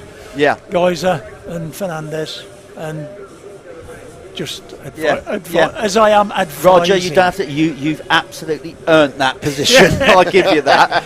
Don't have to justify it. I tell you what. You was almost like, well, I've only got two, but there's more to it than that. Which is I don't get the day-to-day stuff now. Yeah. So, a guy called Marcus de Freitas, he's took all that Here on. we go then, it's getting close on for the international team race here. The eyes go down, the 5-second board is up, and the VMXdN international team race number 3 is go! Into the first corner. Bossy got a launch. Croc! He's going to and that was Bax Brown has put it into Pocock is right in there with that dodgy foot and ankle. Wow, incredible stuff that looked like was that an American Robert rider? Chef from Mackenzie from look at Billy. Pocock in third is Zach Osborne is on the top. He's down! Oh, and that is going to cost him some serious banter later. Dunks it on his head in the second corner as Osborne just manages to avoid him there. And we've got Bradshaw up there, the number 9. For Northern Ireland. As it stands in the points right now, it's Great Britain who are leading overall in the team standings, 48 points in total. 60 is the tally of Northern Ireland in second. I saw Osborne was there in third. He's made a much better start. Yes. I think I saw an American rider crash on the first corner. I might be wrong. It was funny to see how Billy Mack ran it in there on Bobrashev. I can tell you now, it's the way these weekends go, and it's Mike Brown that's down in that first corner. Yeah, I don't even have to look the way his weekend's going right now. Look at Pocock. He is riding on adrenaline here. That ankle or foot, whatever he's done yesterday, is not in good shape. Let's see how long. I mean, shorter races, you've got a better chance, of course. Osborne up in the second. You've got a better chance of seeing it through in a shorter race, obviously, once the adrenaline wears off in, like I say, a 30-minute moto. So maybe Mel can hold on here with that dodgy ankle or foot, whatever he's done, and see it home. But they're in a strong place, Team GB. Yeah, and I'm going to. I called it earlier in the week. I thought Bobashev would be a force to be reckoned with, and he's proving to be so. Winning race 1, second in race 2 behind Elliot Banks-Brown, who went down in that first corner from the inside gate there. And Bobby, looking good. Tommy Searle. Osborne's hunting him down though. Tommy Searle just made a move there in the background on Bradshaw, I think that was. So Tommy looking good. They were messing about yesterday so much with jetting and stuff like that. Of course, Tommy's now predominantly used to being a 4-stroke rider, a long time since he's raced a 2-stroke. Yeah, but he looked good. He looked very good, and he's looking good again today. 4-time British champion closing in on Graham Irwin, the 2017 British champion, and Tommy nearly lands on the flat there, overjumps a bit and nodded the head slightly on landing impact. There's Sutty with the camera there, getting stuck in for TMX. And there's a proper beard he's got there, and Irwin there just has to give best. Searle scrubs off the finish line jump, a wonderful move, and hugs the outside there to lean in on Graham Irwin, and that is a great battle going on there. Tommy must be frustrated with not winning yet. He finished second and third both times, snapping at Bobashev's heels going into the final corner. Roger, you've worked with a fair few of these riders. I mean, you must have had a lot of fun. Like when obviously Billy was a Honda rider. Yeah. I mean, he's always had some character about him. Yeah. That was being polite. The fastest man around Sugo that ever was. He's been there. He's done it. He knows what he's on, and you can see he's here to have fun. Oh yeah. Yeah, the only rider to win 3 Grand Prix all on the same track. Yeah, that's Sugo. That's Sugo and Sugo. Yeah, exactly. Incredible, but there is Osborne. He's taking the lead from Bobashev now on that 250 Yamaha, outpowering the 500 Husqvarna, and he's there in second place. It's a Honda, we all know it. The team last night was saying to me, no, it's Husky, he's got the badge on. I was like, shut up. But yeah, so seriously, I know what Huskies look like back then. It wasn't like that. It was so funny. The team were great last night. We bumped into a couple of them, and Bobashev was amazed how intense everybody was. People telling me it's a fun race, it's no problem. They are on the grid with big eyes like this. Well, he had a little roll around with Todd Kellett in the first race, didn't he? That was down at the bottom of the hill. Yeah. I've seen that. Yeah, a little bit of WWE. We like that. Was that Bobby coming in too hot? Yeah, a bit of both there. Bobby came in real quick, and Todd didn't see him, and oh dear. Look big. It was fun and games. So Zacho, I love the fact that he's running the classic American style crash helmet there with the old famous white V coming back from the front of the peak. Looking great is Zach Osborne there. Now America needs some serious help. They are there currently 3rd overall in the standings, but they are a mighty 24 points back from Team GB with all races included. You can drop your worst one, and Team USA's worst one is currently 19, but GB's worst one is 32 from Brad Anderson. So technically, Team GB are currently only on 16 points total if you drop their worst result. So it's even better than it looks from there. So yeah, from that side, Team GB have got a good lead if they hold on to it, and Pocock is hanging on here. The rest of the team, just to give you an idea, as we go through the 2 Americans that are not Zach Osborne out in front. Mike Brown was 21st at the end of the first lap, and Tyler Bowers was 26th. So we'll see how what progress they've made in the next lap. On screen, the number 103 of James Lassou, riding for the Isle of Man. The famous Latvian Isle of Man. Yes, the famous Latvian Manxman. I use that one as well. I like that one. And Tommy there, and Tommy's passed Mel now. So passing his teammate Pocock. I'm sure Pocock gave him the urge to move forward. There's the top 10. Thank you, Jeff, for getting the button pressed there. And Irwin is the leading Northern Ireland rider ahead of Bradshaw, the 2 Ulsterman there together, Ulsterman in brackets together. And the number 7 rider for them, Crockard, did get tangled, I think, in that first corner. He's 28th at the moment. And Banks Brown, the second race winner from yesterday, who I'm sure did go down in that first corner. He's 26th at the moment, is Banks Brown at the end of lap 2. Tommy looking good now. He's starting to pick up the pace as he did yesterday. Just can't get those starts, but he looks good. He's closing it down. I tell you what, he really does want a race win. He has been absolutely badgered, hounded by Mel Pocock about bragging rights on this event. Mel's got a legitimate excuse now, riding around with a busted foot. They've had so much banter, but besides that, Tommy absolutely, speaking to him yesterday, he wants to win at least one of these motos, that's what he wants to get done. He's got to move on But I don't know, the pace they're going with, what, 3 to go, 2 to go? It's a big ask. First, you've got to get past Bobryshev, and that's no mean task. No, it really is not. He's not managed it yet. He's literally been snapping on his heels both races at the last corner, with Bobby literally clipping the inside fence with his throttle hand to make sure that Tommy had no room to push through. And now Tommy is chasing there as they're on their third lap. I think they're 5 laps these races, or are they a little bit longer? I think it might be a 6 lap They were this longer one. We're not yesterday, yes. so sure. They were longer yesterday, but, you know, it could be depending on any hold-ups that we've had or red flags. They might have to start reducing lap times. Just a bit of race time, sorry. Just a bit of team news from there. Brad Anderson at the end of the last lap, and I suspect he might have moved forward since then, but he was 17th, just ahead of Mike Brown and just behind Jake Nichols, who is out there riding for the Fairhurst Wessex team, including Jamie Scoos and Keith Johnson, and they are 7th overall in the team standings, that team there. So the team order running in, the top 6 there were Team GB first, Northern Ireland second, USA third, rest of the world, which is Bobryshev, Steve Bixby and Kevin Woods, and then in 5th is Team, they were 4th, Team Mercia 5th, helped by Banks Brown's race wins there, and 6th overall were Team Scotland, including Billy Mack, who was 16th overall in the individual standings. Well, it is tight. It's definitely getting tighter. No doubt about that. I think Tommy is pushing them along. Yeah, you're getting. Oh, there's that noise. There's that noise again. again. There's that noise that just came in from the valley there. The hooters going, the 2 strokes. Oh, you imagine if you had some 2-stroke cologne on. I really want to do that. It's a pre-mixed perfume. I'm going to start knocking up some concoctions though in the week. The 2 boys in green with the red bikes just behind look them. at this. Oh, 1, 2, and Get 3 on. through the camera together. Here we go. Come on.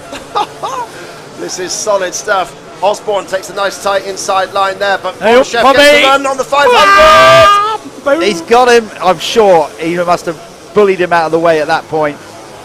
Came through like Ivan Drago. Yeah. Yes.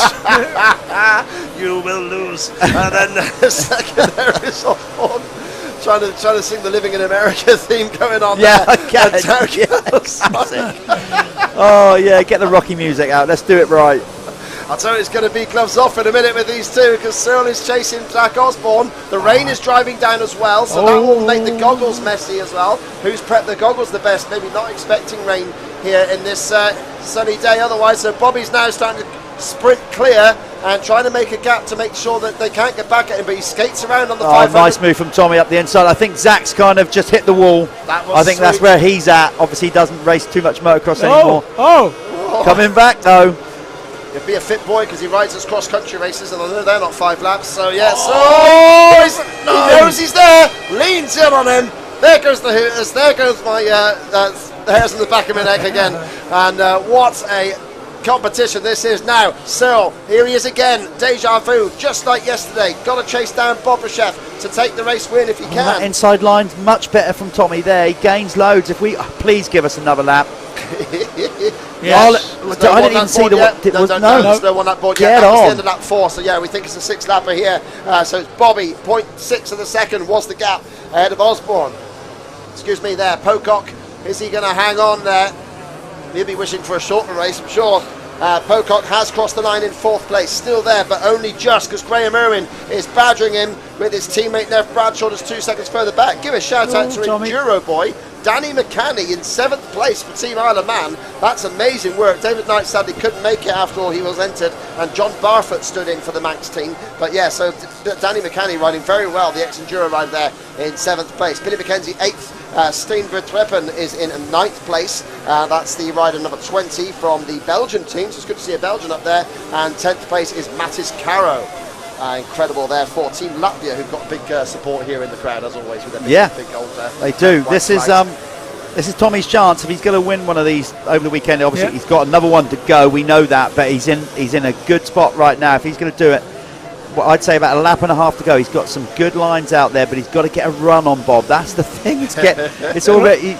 I think he suffers, doesn't he, on the hills? Yeah. The old 500 just squeezes half a second out of him, doesn't he, each one? Yeah, just that little bit there. Yeah. And, just a bit of team news further there. Anderson and Brown are still together, 14th and 15th, though, so they've both gone past Scoos and Nichols. But yeah, that's slightly better. Banks Brown's charging. It's getting greasy out there. It's getting greasy. Wow. Sorry, Banks Brown is charging through the pack. He's up to 19th already after his first corner crash. Yeah, Bobby also using some nice lines there. He could go tight at the bottom of the hill, and like Roger said, he's got the torque in the motor to pull from the inside. The 250 guys are probably trying to go wider at the bottom to get a run up that hill. Oh, Bob Chef, just nice and sweet there on the pegs going through there. Tommy hits an acceleration bump which holds back the power slightly for him. Bobachev, lovely line up there, tucks it tight, missing all the bumps on the outside, but Cyril caught him there, so he got a better drive. Bobby looks back. Looking back, yeah. The one thing that we said, you know, these guys, they might be towards the twilight of their career. Obviously, some are still actively racing. Do not. Oh, Bobby's down! There you go. He slid, back wheel slid out for Bobachev there on that corner before the finish. Look at Tom. Cyril looks over. Looking. Oh, yeah. Laughing his socks off. You beauty. She went round. And Tommy. Look. I told you. I said, honestly, he really wants to win this, and I mean this. He has been more. Look at this. He's punching there. He's got a lap to go. What's going on? He has been more nervous and wound up about this than any race in a long. He has. Straight up. It's been playing on his mind. He didn't get to race it last year, obviously because of contractual agreements and all that. And he sat there last year, soaked it all up, think, oh, this is amazing. It's and punch in the air. He's had a year to think about it. It's like a lap of honour. He hasn't even won it yet. Oh, please don't let the bike blow. Oh my God, can you imagine? Oh, I bet Wobb's in the crew right now. Can you imagine there? Like that, fingers, toes crossed, the works. Zach Osborne is still in second place, so he's got past Bobby, who stays in third. Pocock heroically hanging on to fourth place ahead of Irwin, Bradshaw, Billy Mack in seventh, McCanny eighth, Vertreppen for Belgium in ninth, and Caro 10th. Ando has moved up to 11th spot, so even the third rider of the Team GP squad is doing very, very well. And wonderful stuff. Goose in 12th, and Mike Brown 13th out of Brian McKenzie. And Billy Mack up to 7th, which isn't bad after Not bad at all. Crash. I've never seen Tommy so animated in a long time, but also like looking around, like just really making sure that he brings this thing home. The crowd nodding, laughing. He's probably shouting his head off, laughing his head off, I expect, when Bobby went round. Yeah. Touch it tight, nice and easy. Well, I'm looking forward to seeing the vlog on this one. Oh, this is going to be a cracker, absolute cracker. They've had a great time over the weekend. Really soaking it up, Tommy is. I think he was so frustrated last year that obviously, you know, reasons beyond his control, he couldn't race. Even got a soggy hot dog, didn't he? Yeah, but as with many, and I know we mentioned it many times, saw him in the beer tent. See everybody in the beer tent. On Friday night. Listen to it. It's stopping and doing a rev out at the top. That's amazing. It's such good action. Even our resident Waspers come up to the screen to enjoy it. And Tommy Searle, look at this. You may even be able to hear the air horns through our speakers in we're the other side of the valley. I think I can hear him. I think I can hear him shouting at everybody, going, yeah! Wow, that's incredible. Gives it the rev, looks around, makes sure it's safe. And he is going to take the win. Amazing result for Tommy Searle. Let's just show you. Look at this. Check this out. Second.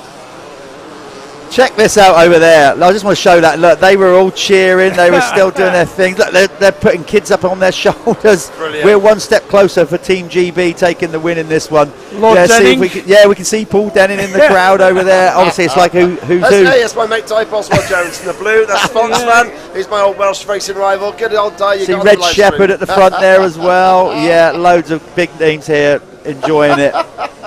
So let's get back to. Get back to them crossing the line. This was the results then.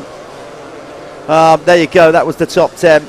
Safely all in over the line. Irwin just got Pocock on the last lap there in for fourth place. So the Northern Ireland team packed 2 members into the top 6, but the Brits had 2 in the top 5. So that is even better there. And the American squad, just to give you an idea, Mike Brown finishing in 12th place and Tyler Bowers down in 29th. So I think you can safely say that the number 1, 2 and 3 plates are moving location for next year. Not certain yet. But Northern Ireland though with Gordon Crockart down in 28th, also not quite able to mount a massive threat for the overall points. So I haven't worked out exactly yet because I've been enjoying it far too much, but I'm pretty certain that it is Team GP still with a solid lead over Northern Ireland. Absolutely. We're in good shape. Well, that was all right, Rod, wasn't it? That was a great race. Fantastic. I love a bit of scrapping like that. Yeah. It'll be interesting to see what Tommy says, and then I'll just pedal over to where Bobby is. Yeah, just have a word. Roger, always a pleasure talking to you. Thanks for coming in the booth, everybody. Roger Harvey, great stuff. Go easy on that e-bike. He'll be avoiding traffic. He's got his little sneaky way out. He knows all the little shortcuts. Absolutely. Let me know if there's any of them kids about. Yeah, I will. Don't worry about that. Cheers. Cheers, Roger. Okay, great stuff. There he goes. What a race. Fantastic. We're going to go, if we can, to a quick advert. We'll be back with the final race of this first block, which is the Super Evo Open over 35. We'll be back shortly. Put the kettle on and enjoy the rest of your day. We'll be back in a while.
Right, so here we are. We've bumped into Jeff from SR75 Suzuki, walking through the paddock, and everyone knows the SR75 logo. Jeff, I follow you on Instagram, mate. It's great to see you here. The bikes look awesome. How are you feeling to be here at VMXdN Foxhill? Oh, it's brilliant. It's the history here, the history for me personally, and people like yourself and all the other guys that I've worked with over time.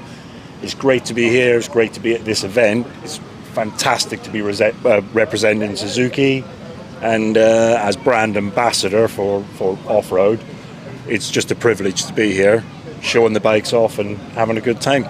I've got to say the bikes look lovely. We're walking through and I love the colours. It's so good to see the yellow Suzuki back on track. So go and tell us about some of the bikes then. And I know, like I said, following your social media, you do such an awesome job representing sponsors, building beautiful bikes.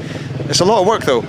Yeah, well, we can't do it without great partners and great people and great media and great events. So that keeps the motivation going. It has kept the motivation going for all these years. So, like I say, it's a privilege to work with Suzuki on the Suzuki bikes and with all what I class as the best products and the best fun. So it's good to represent and put that out there to the world and have fun with it all as well.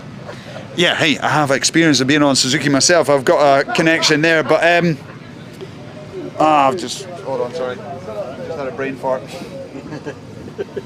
Damn it, how do we cut out brain farts? It's alright. Just keep rolling. Been on Suzuki yourself. Yep. Right, I'll start that again. Yeah, so Jeff, obviously I've been on Suzuki myself and I loved riding the bikes, but go into some more tech spec then on what you've done in building these bikes. So basically, we sort of ground up every bike. So it's a full strip down. Obviously, find them online or wherever, and it's a full strip down, and then line everything up, get everything working.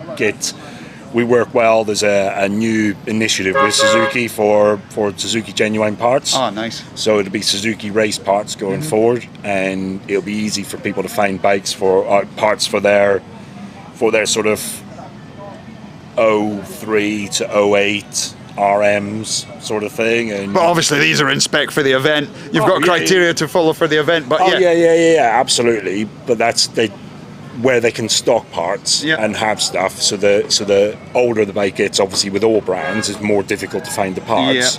But with this new initiative, they're making a push to make everything available for every year. That's as good. Far back as they can go. So it's a really good thing. Yeah. Bringing out more Suzukis into the paddock. Yeah. It's all about getting the brand out there, and Suzukis make people smile. In my opinion, it just brings a smile. It's a ray of sunshine. It certainly is. And they are cool as cucumbers when you see them on the track. It's just a cool thing. Well, they still stand out, don't they, that bright yellow. So looking at the bike then, yeah, you've done a great job with the sponsor logos. What have we got, 125s and 250s here? Yes, a couple of 125s, a couple of 250s. We've got another 250 as well coming in. So we represented in a couple of classes, and like I say, just having fun with everything and catching up with old friends and enjoying ourselves. Yeah, well, we had a good chat earlier on. Right, well, good to see you. Thanks for talking about the bikes, and hope you all have a good weekend. Wicked. Cheers, dude. Good to see you. Cheers. Okay, there was a little insight with Stu, with Jeffro. I think little technical hitch there. We might have played the wrong edit. One that wasn't edited. If there was any swearing in that, apologies. We couldn't actually see that little glitch. But anyway, that's an insight. This is the final race in the first block of racing here at VMXdN Foxhill 2023. This is the Super Evo Open, 35 years of age. After this, there'll be a short break.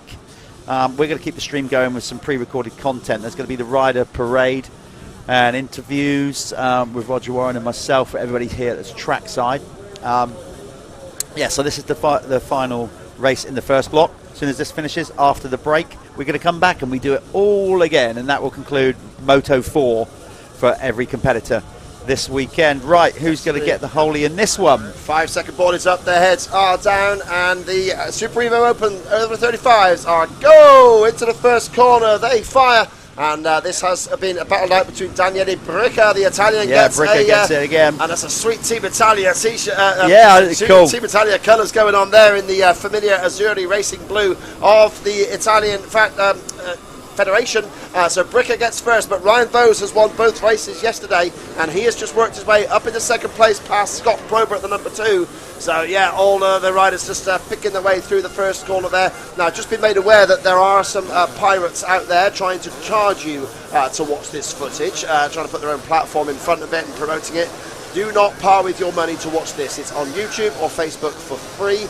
If you are being asked to pay, do not pay, because that basically means it's not us. That's not necessary. It's a pirate, and they're just trying to scam you. So yeah, please make sure. And it might be too late if you're seeing this, but if you are, then yeah, get it off and go watch the official stuff at DirtWorld-TV on the YouTube channels and also through our Facebook as well. So yeah, make sure we got at VMXdN Foxhill and the at Vets MXDN Foxhill group. As well on Facebook, at VMXdN Foxhill on Instagram, and at VMXdN on _Foxhill on TikTok as well. So we're covering all bases. And meanwhile, Daniele Bricca out in front, the Italian there. If you didn't see the stream yesterday, found a good fact on him. He won the first MX3 Grand Prix when the 500cc World Championship was kind of disposed of by the Luongo group, and he won that in Asti in Italy as home round. I'm going to put your nerdism to the test. What year did they start the MX3?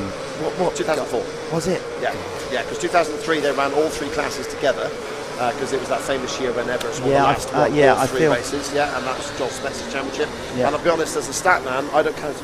I just don't want to count it, because it's just really not fair, you know what I mean? Yeah, I'm sure he'll think different. I'm sure he will. I mean, I've mentioned it, but it was just such a strange little experimental class. Yes. It lasted 8 or 9 years, I think it was. So yeah. But they went to what I did like is they went to some really cool old school tracks that like was it Dorna at the time or wherever it was, or Action Group. We kind of broke away and was going to obviously tracks that could cater for bigger paddock with the combined classes and whatnot. Yeah, that's right. Yeah, of course. The reason I asked Ben is just because I think I've genuinely forgot more than what I can remember. There's been all those travelling around. There's all this motocross life. Yeah, exactly. No, it's good work, absolutely. And so Vose is now trying to chase him down, although Vose runs with a number 2 shirt. He's got number 4 on the bike. Has got number 2 Scott Probert behind him. And these guys are launching into the valley there. We also saw a good ride yesterday for the number 21, which was, it wasn't Paul Byrne, my mistake. Hang on, I'm looking down the wrong list. I went to say who it was, I got the name wrong. Andrew Gillett, yes. Andrew Gillett rode well yesterday, taking 3rd in race 2. The top 3 overall are the ones in picture here, with Vose on 2 wins, Bricca on 2 seconds, and then Probert with a 3rd and 4th. As you can, just got some breaking news from that last race actually, and we got confirmation. We're just going to roll it out there. This is a world first. Breaking news that Tommy Searle will be racing this year's Motocross of Nations on a 252 stroke. Yeah, that's right, yeah. As can be confirmed by team manager Justin Chamberlain. Not Justin Chamberlain, sorry, Mark Chamberlain. Go on, we've got Mark in. Well, yeah, we done a deal last night in the beer tent after a few pints, and Tommy was up for it. I don't know. We got it confirmed this morning. Yeah, I think that's like seals the deal, that last ride. Oh, Tommy in the beer tent last night. Sorry to cut in, but he was brilliant on the stage last night. He was like throwing out a lot of Kex merch from the stand into the audience. Yeah, wonderful atmosphere there. Yeah, he's a good lad, and to be fair, do you know what I mean? And the fans love him, so it's good. Of course, don't believe that. That's just me. Well, I don't know. Here's the man that will tell us. Not yet. Mark, welcome into the booth. Another year moving into the Motocross of Nations, the legitimate one, although this is obviously brilliant.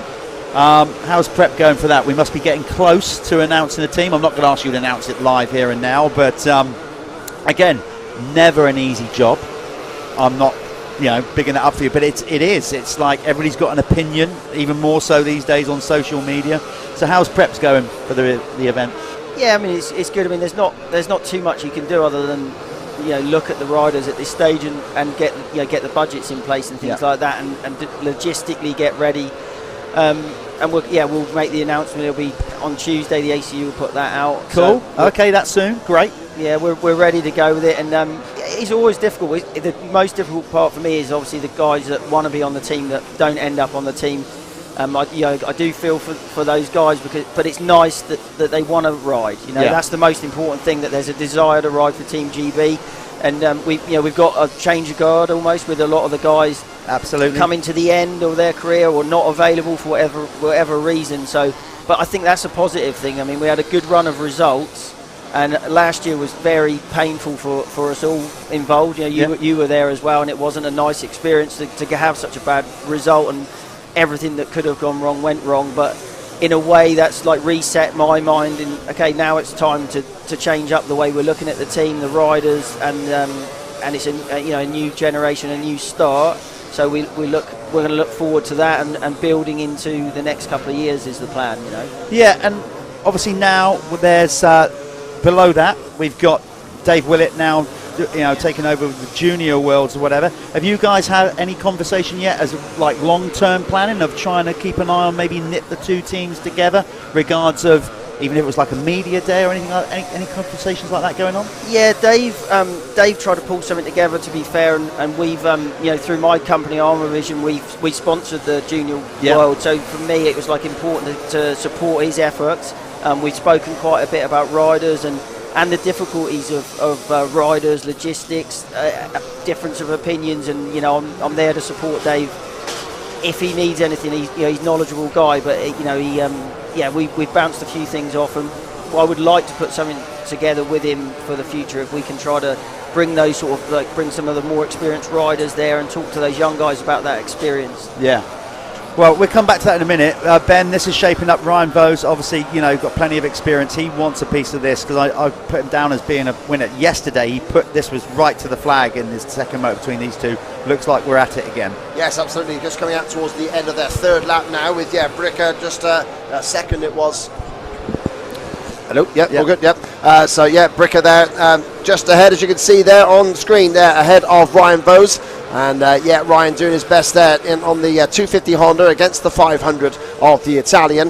In third place, just going across the line still, is Scott Probert, which is his position in the overall rankings as well. And there we have it on screen there for you. Andrew Gillett, Brad Tomlin, Aaron Pullman. Ben Millward suffered a DNF in race 2 yesterday. We saw him pushing the bike past the camera there. And then Ryan Matthews 8th, Scott Murray 9th, and Matt French in 10th spot, as you can see there.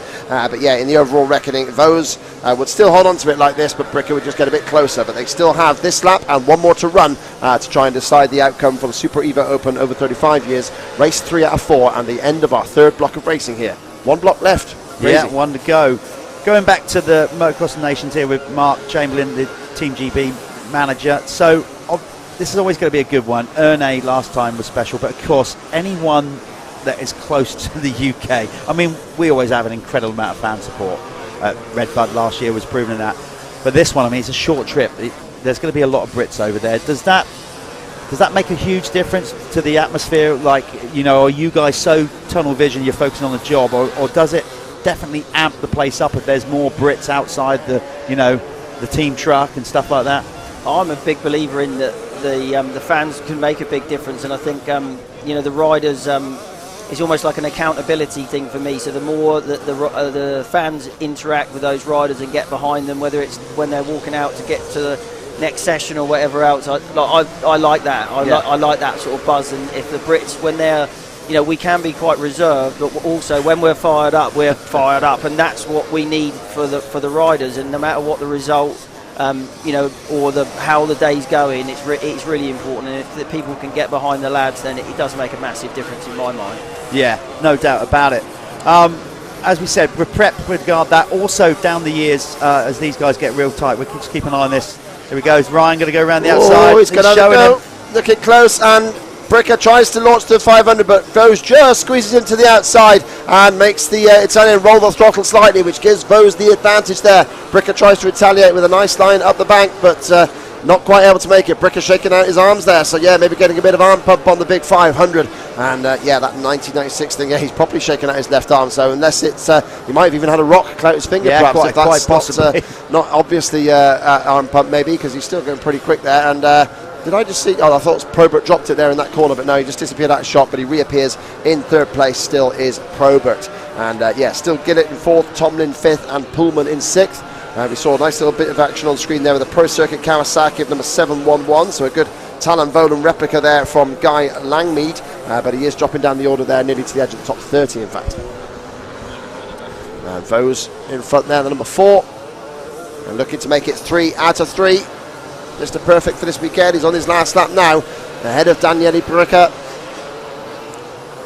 Yeah, Ryan's solid rider, XGP rider. Like I said, unfortunately his career, probably when he was at his best or fitness here, if I remember back, he had leukemia, didn't he, for a little while, Ryan, and then he fought that off, fantastic, you know, and I think that was right. I knew him, he missed a season or two with health issues and came back, but right there when he was doing GPs and at the sharp end, so a bit of a shame for that. Going back to the, as I said, the Motocross of Nations, let's talk about some of the other stuff you do, of course, because it's not just managing the team, as we've constant debate on social media, particularly with us Brits, whatever, is the level of investment and why aren't we doing this, why aren't we doing that. Obviously you know more about that.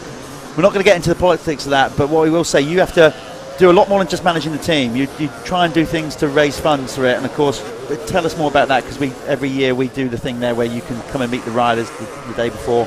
Plans for that this year? Yeah, well, just trying to put some finishing touches on that, of where we're going to do like the team dinner that we do each year. I mean, again, it's not so difficult with it being a bit closer, so the trip that we've done before won't necessarily be the same, but the meal, because it's an interaction with the riders, again, the fans get to talk to them and the riders can understand, you know, how dedicated those fans are, to be fair. So yeah, sink a few beers and they enjoy the night, and not the riders sinking beers, but the fans obviously. No, we do. But it's good fun, and they I think the riders enjoy it on the whole. They've always seemed to enjoy that evening of interaction. So we keep it fairly tight. They're in and out, have some food, have a bit of a chat with you as well, Jeff. And yeah, it's been good. It's been good fun, I think. You know.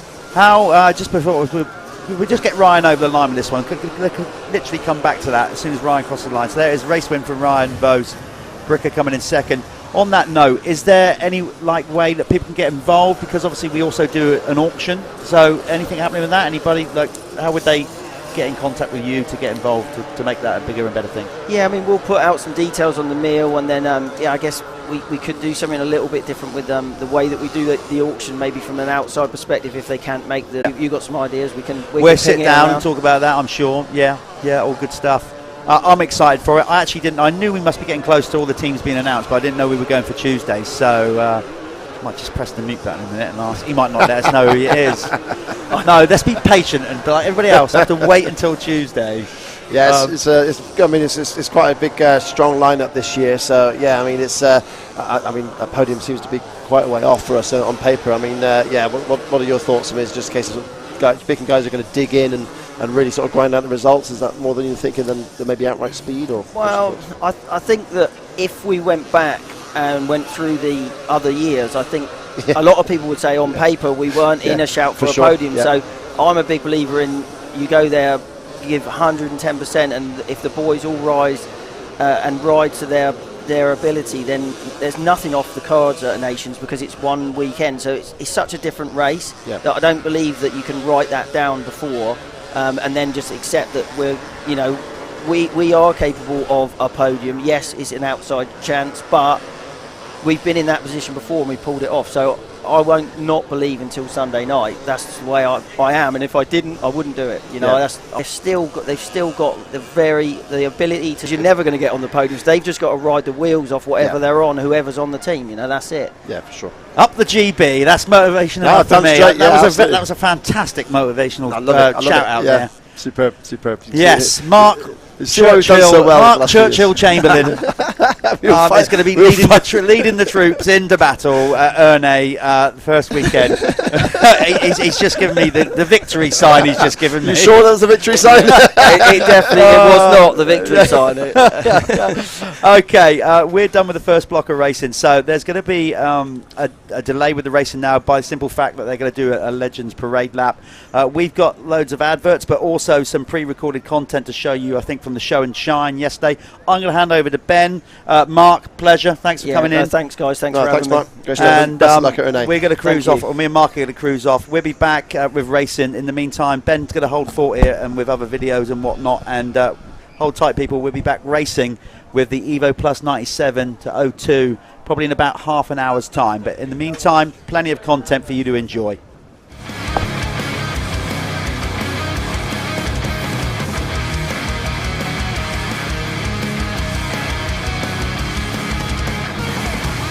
Tickets for the biggest vintage motocross event of the year at eventbrite.com.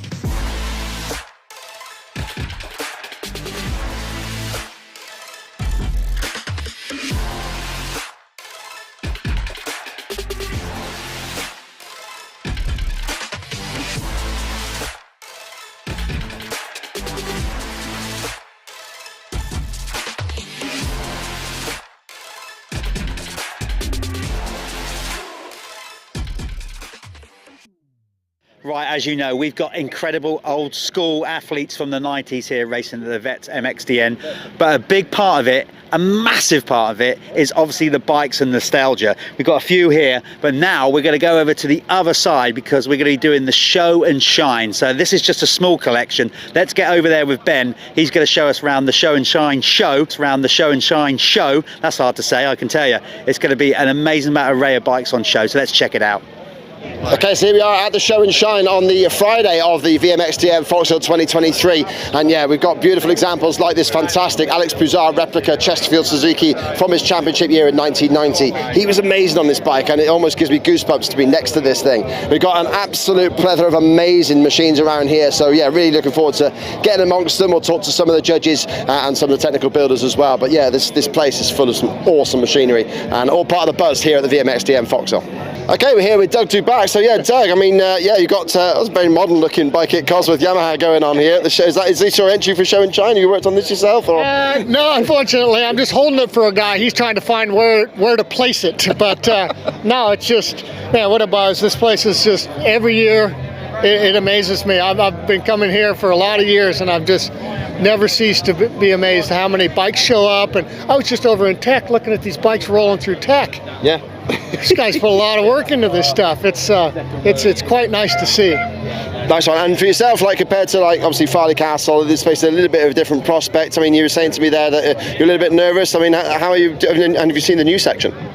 So for me, I ride a lot of this kind of track back home, so it's not a big deal. My only thing that kind of gives me some nerves is getting on a strange bike and then riding a track that you're not that familiar. I got to ride here last year and I had a lot of fun, so yeah, I'm looking forward to it.